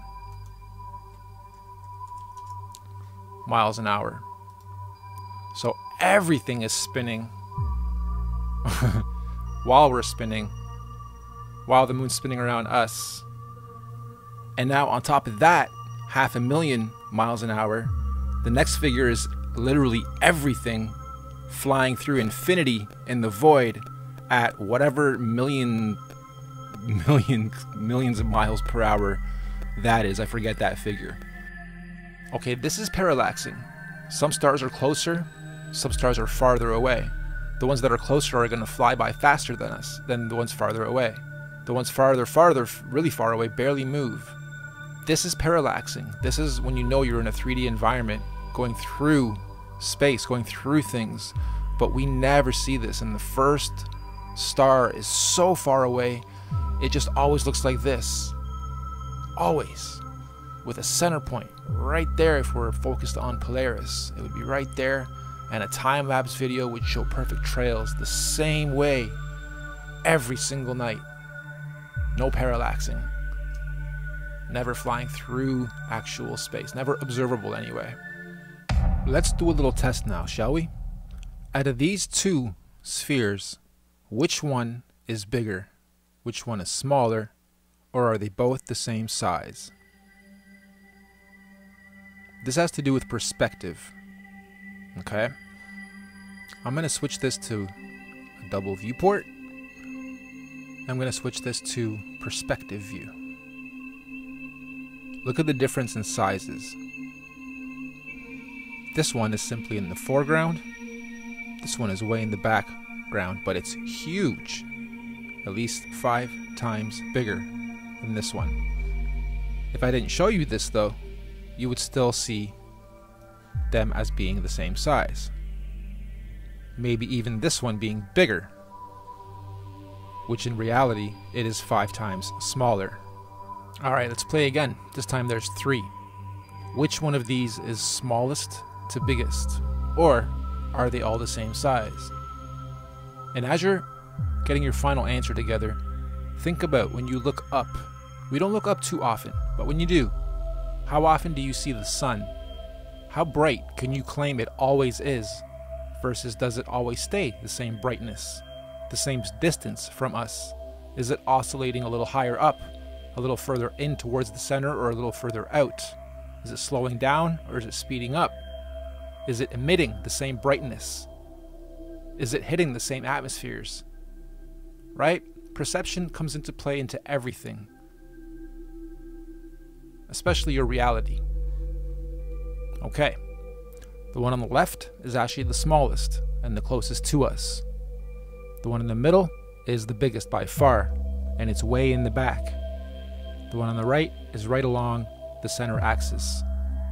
Yet here, they all look like they're in the same plane, right? Until we start doing this. Even then, you don't really know how far or how close each of these really are in relation to each other. Take this into account when you're looking at sun sets, sun rises. It's not actually rising. It's just coming towards you and going away from you. Okay, let's keep going. Here's another one with a couple differences. Which one do you think's bigger or smaller? Which one do you think is lit up a little bit differently? I'm gonna give you guys a moment. Really take a second just to think what else could be different. Well, even if this was a photo from space, they could still really easily trick everybody's perception into thinking it's a sphere, when in reality, it's a plane, a flat plane. With the right lighting, you can make anything look 3D. Okay. While I'm here, I'm going to do one more thing. Okay, so to reverse this, even if we are on a flat plane, if the flat plane is actually a big circle, if we can go high enough, that horizon may very well become curved. But it's not because we are on a sphere. It's because we're still looking at that edge, which is curved towards us, right? So even right now, it's already starting to look like a globe. But it's not, it's flat. We're just looking at the very edge, which is circling around us. Let me zoom out a little bit. Okay. Horizon. We get up to maybe here. With all the technology we have, maybe we see a bit of curvature, but it doesn't mean it's because we're seeing this. It just means we're seeing the edge, which is rounded. I also think if the other model with the orb is true, if they do have technology to go up high enough, they'll see over this edge and potentially see and expose us to the outer lands that are out there. So what better way to hide it than to wrap it all up into a nice little ball? And I'm sorry guys, I'm gonna take your little ball away today. Let me show you how easy it is to take a flat map, turn it into a ball, and hide a piece of it. We've been talking about perspective and perception. We're gonna switch over to this for a second. Map making. Sooner or later you guys are gonna come across the map makers in your journey. And we take for granted how important people that make maps and survey the lands really are. We also take for granted what imaging and technology can do. Take a map that is flat, double it up. I'm going to add a little light here, give it our hotspot from 93 million miles away.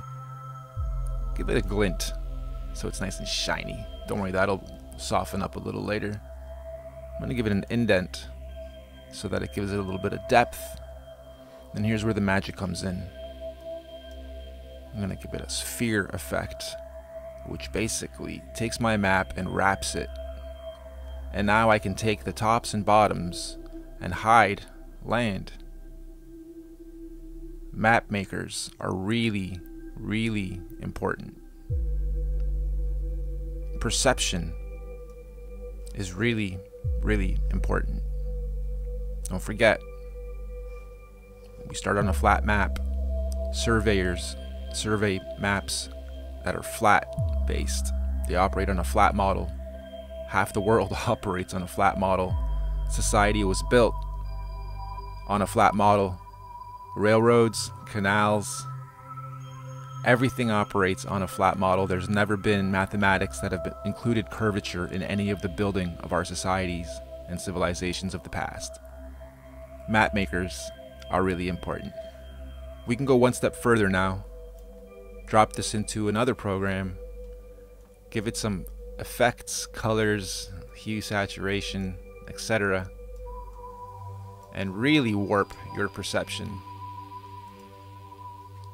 And from when you're 2, 3 years old, the first time you're playing with a globe, indoctrination starts young.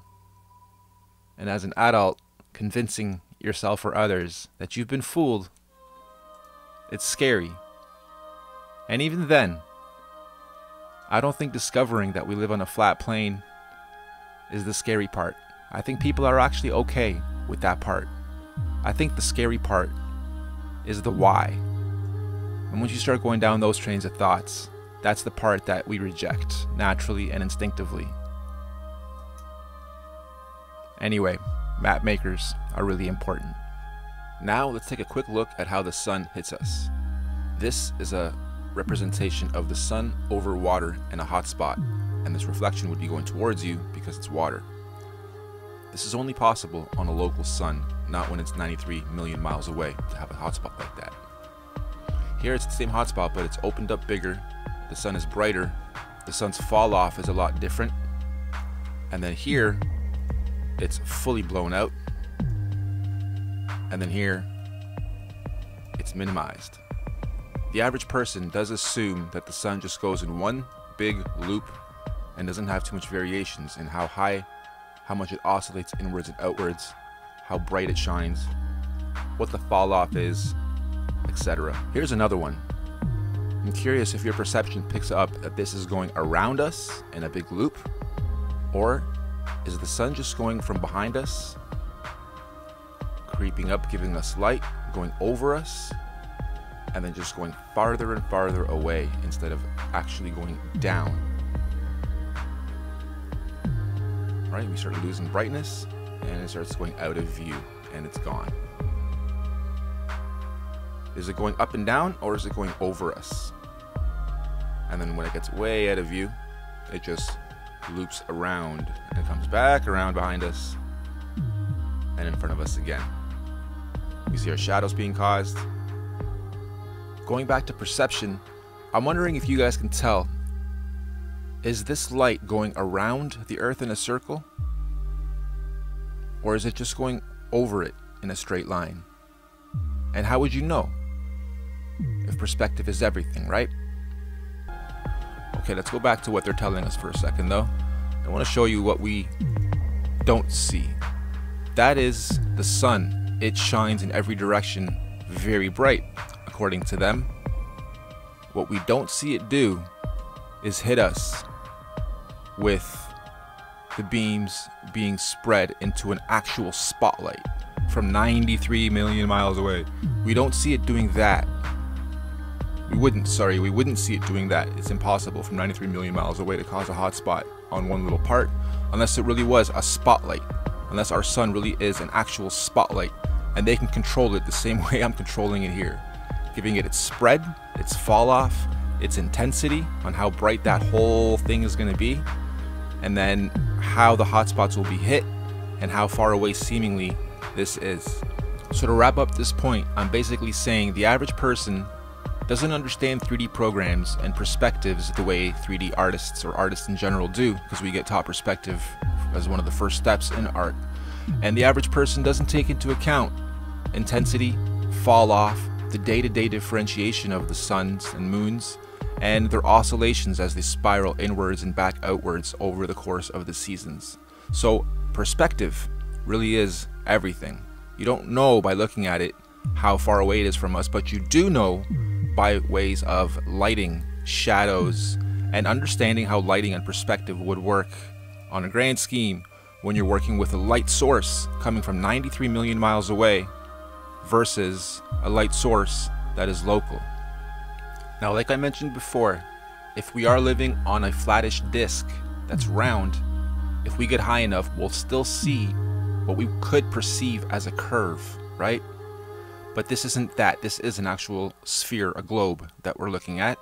And as we get higher, your perception definitely would see more and more curvature as you look downwards. But not only that, I think a lot of things people take for granted is when you see the far shots with cameras that can do crazy zooms and you still see things upright, that doesn't make sense. And let me explain why. Now, of course, this isn't to scale, but you guys get the picture. The further away we go from things, if we're on a curved surface, then everything has to be upright according to its center point of perspective. So going outwards, and going outwards, and going outwards, and going outwards, the cameras we have these days would pick this up. Let me go from this way, because the lighting's better. Okay, I didn't actually even do this properly, because these should be curved that way a bit too. If we are really sitting on this perspective, then they'd all be kind of like that as well. But okay, let's just skip that for a second. We would see over the course of distance, A, only a limited field of view, and B, as we get further and further away, things would naturally seem to twist away from us, going that way, more and more and more and more, right? The further away we go from something, the further away we would start to see that. And if we can get a shot 1,000 miles away, not only would it be curved like that, but it would be way below our point of view because of the curvature itself. We wouldn't be able to see around the globe. Refraction or no refraction. And yet, the way we look at things, everything is straight, as if it's built straight up. Nothing is built going outwards in every direction. Photos would illustrate that, especially aerial shots. A huge aerial shot would show all kinds of curve on the sides of buildings. Everything would seemingly go away from you. And as you pan around, let's say we're going up in a hot air balloon and we get really high, as we panned around, everything would be skewed really far away from us. So let me read this to you guys. Her name is Cici Colicon, or Colichin. Hope I got that right, one of those. She says, I have the ability to communicate with beings beyond this dimension. The imagery of my work has led me to an appreciation of the world we live in and the world beyond this world that are interconnected. The structures depicted in this artwork are combined frequencies which can be interpolated as musical, mathematical, electrical, or script descriptions. I believe these frequencies can be deciphered with some manner of code breaking. I speculate that extraterrestrial beings communicate through emissions of individual symbols from the electromagnetic technology, which is consequently understood by the conscious mind as information. She goes on to say, I feel like I'm in school and higher intelligences are instructing and teaching me. It's almost like a thesis, a work in progress. It has opened my mind to the bigger picture, which includes biology, neurology, physics, astronomy, astrophysics, theology, philosophy, spirituality, technology, anthropology, archaeology. I feel I am in school and higher intelligences are instructing and teaching me. After the work, it forces me to read and learn what they have suggested. It has awakened me to a higher consciousness and awareness. I learned to see life differently and how everything is interconnected by a mathematical order, balance, and harmony that flow within us and beyond. This art progressed in groups at a time, telling me something that I was not aware of until the next body of artwork was completed. It took approximately 10 years before I realized that specific information was being relayed to me through this art-making process. I think that's beautifully said. I think that encapsulates a lot of artists' purposes. Why are we talented? Why do we have these gifts? Why do we see things, hear things before they're even there, and then execute them to be just as we saw or heard them? Sometimes I question my own abilities and art skills and whatnot, and while they have done a lot for me, they have freed me financially, spiritually, broken society's chains off of me, it's a confusing place to be, to have a label of being an indigo kid, or a star seed, or someone here to help raise the vibration of the planet. Every creative person I feel has the ability to help raise the vibration of the planet. Even in my business path in life, my biggest accomplishment to date was developing music production software, over 20 titles, and moving hundreds of thousands of units, both free and paid, to kids to help them discover music production. And now if that isn't helping raise the vibration of the planet, hundreds of thousands of kids are learning how to make music and be harmonious with sound. I feel like that's been my biggest accomplishment and purpose to date. And now, being taken from a starving artist mode to having abundance, it loops back around once you're done spending money and enjoying life as it was supposed to be enjoyed, and all the rewards that come with having these talents and finding yourself. You come back around and you say, okay, I've done it all, I've achieved this success thing, and now what? And you start going down, or I started going down, a spiritual journey.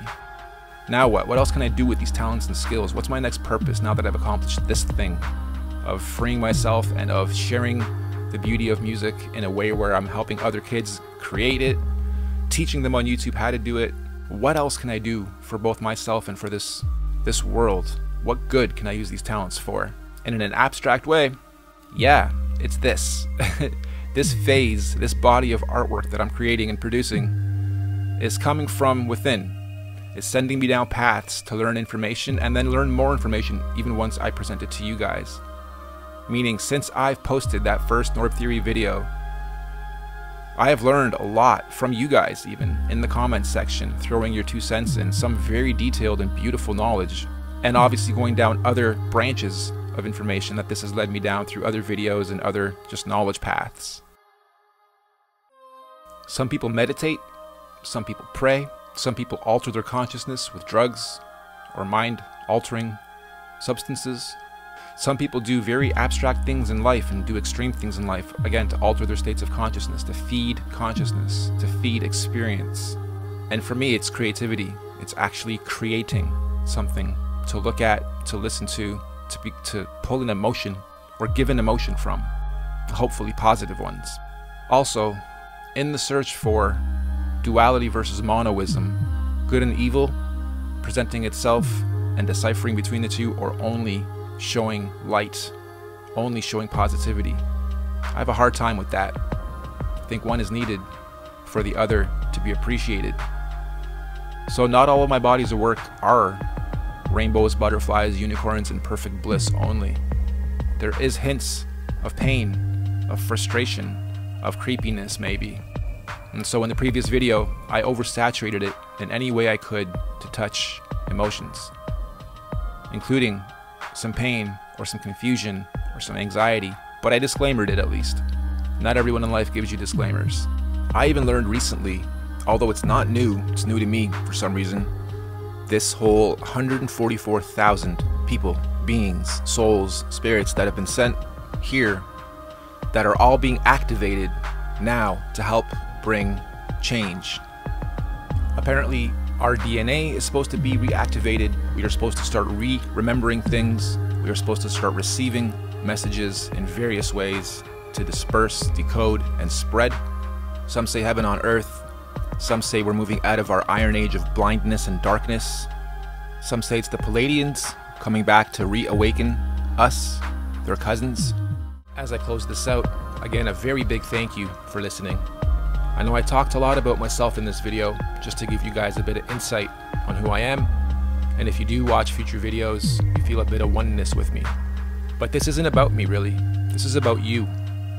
This isn't for everyone. This message, these visuals, and I'm aware of that now, it's not for everyone. But if you're on this video, I do want to say to you, you're loved, you're special, you don't have fear, you do have intent, you do have purpose. And maybe for now it's just understanding and exploration and critical thinking and deprogramming. I love you, you love you, this universe loves you. And if you haven't yet, you're going to start today to live with intent. And if you don't know what your intent is just yet, you're going to start to find out as of today.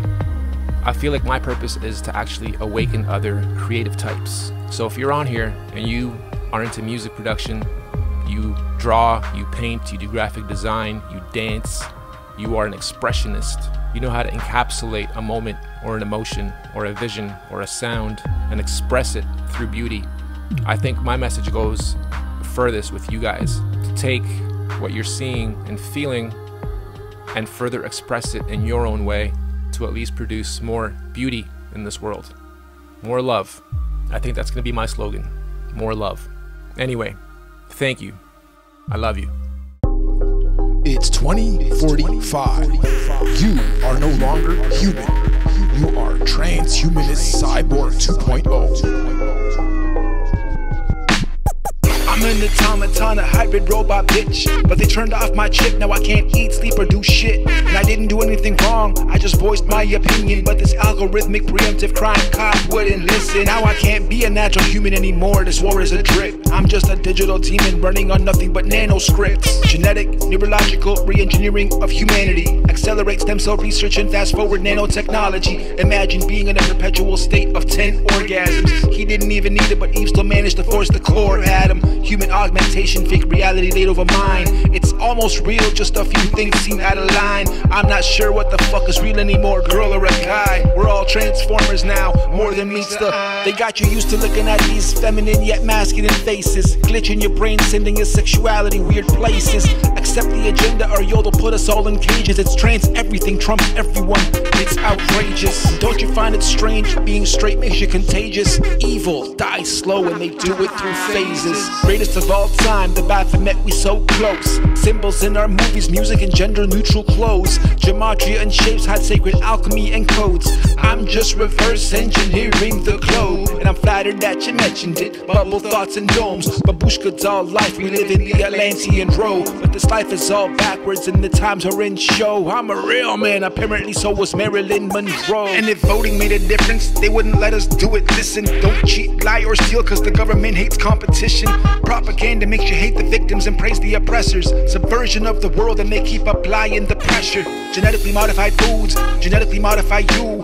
War on the people is easy if you own the water and fruits. Breaking down your family and making your stupid brain dilution. Order the ABCA 33rd degree problem reaction solution. And our body movements and cycles are luckily still unused. They produce usable sellable energy for them to abuse. You'll be active to make money and social points one day soon, yo. Dump your day's worth of energy production to prove you were useful. And then biology will be used to drive technology. Watch, you'll create the energy to power your own golden handcuffs and watch. Nanotechnology. Yo, get the fuck off, get the fuck off, get the fuck off, get the fuck off.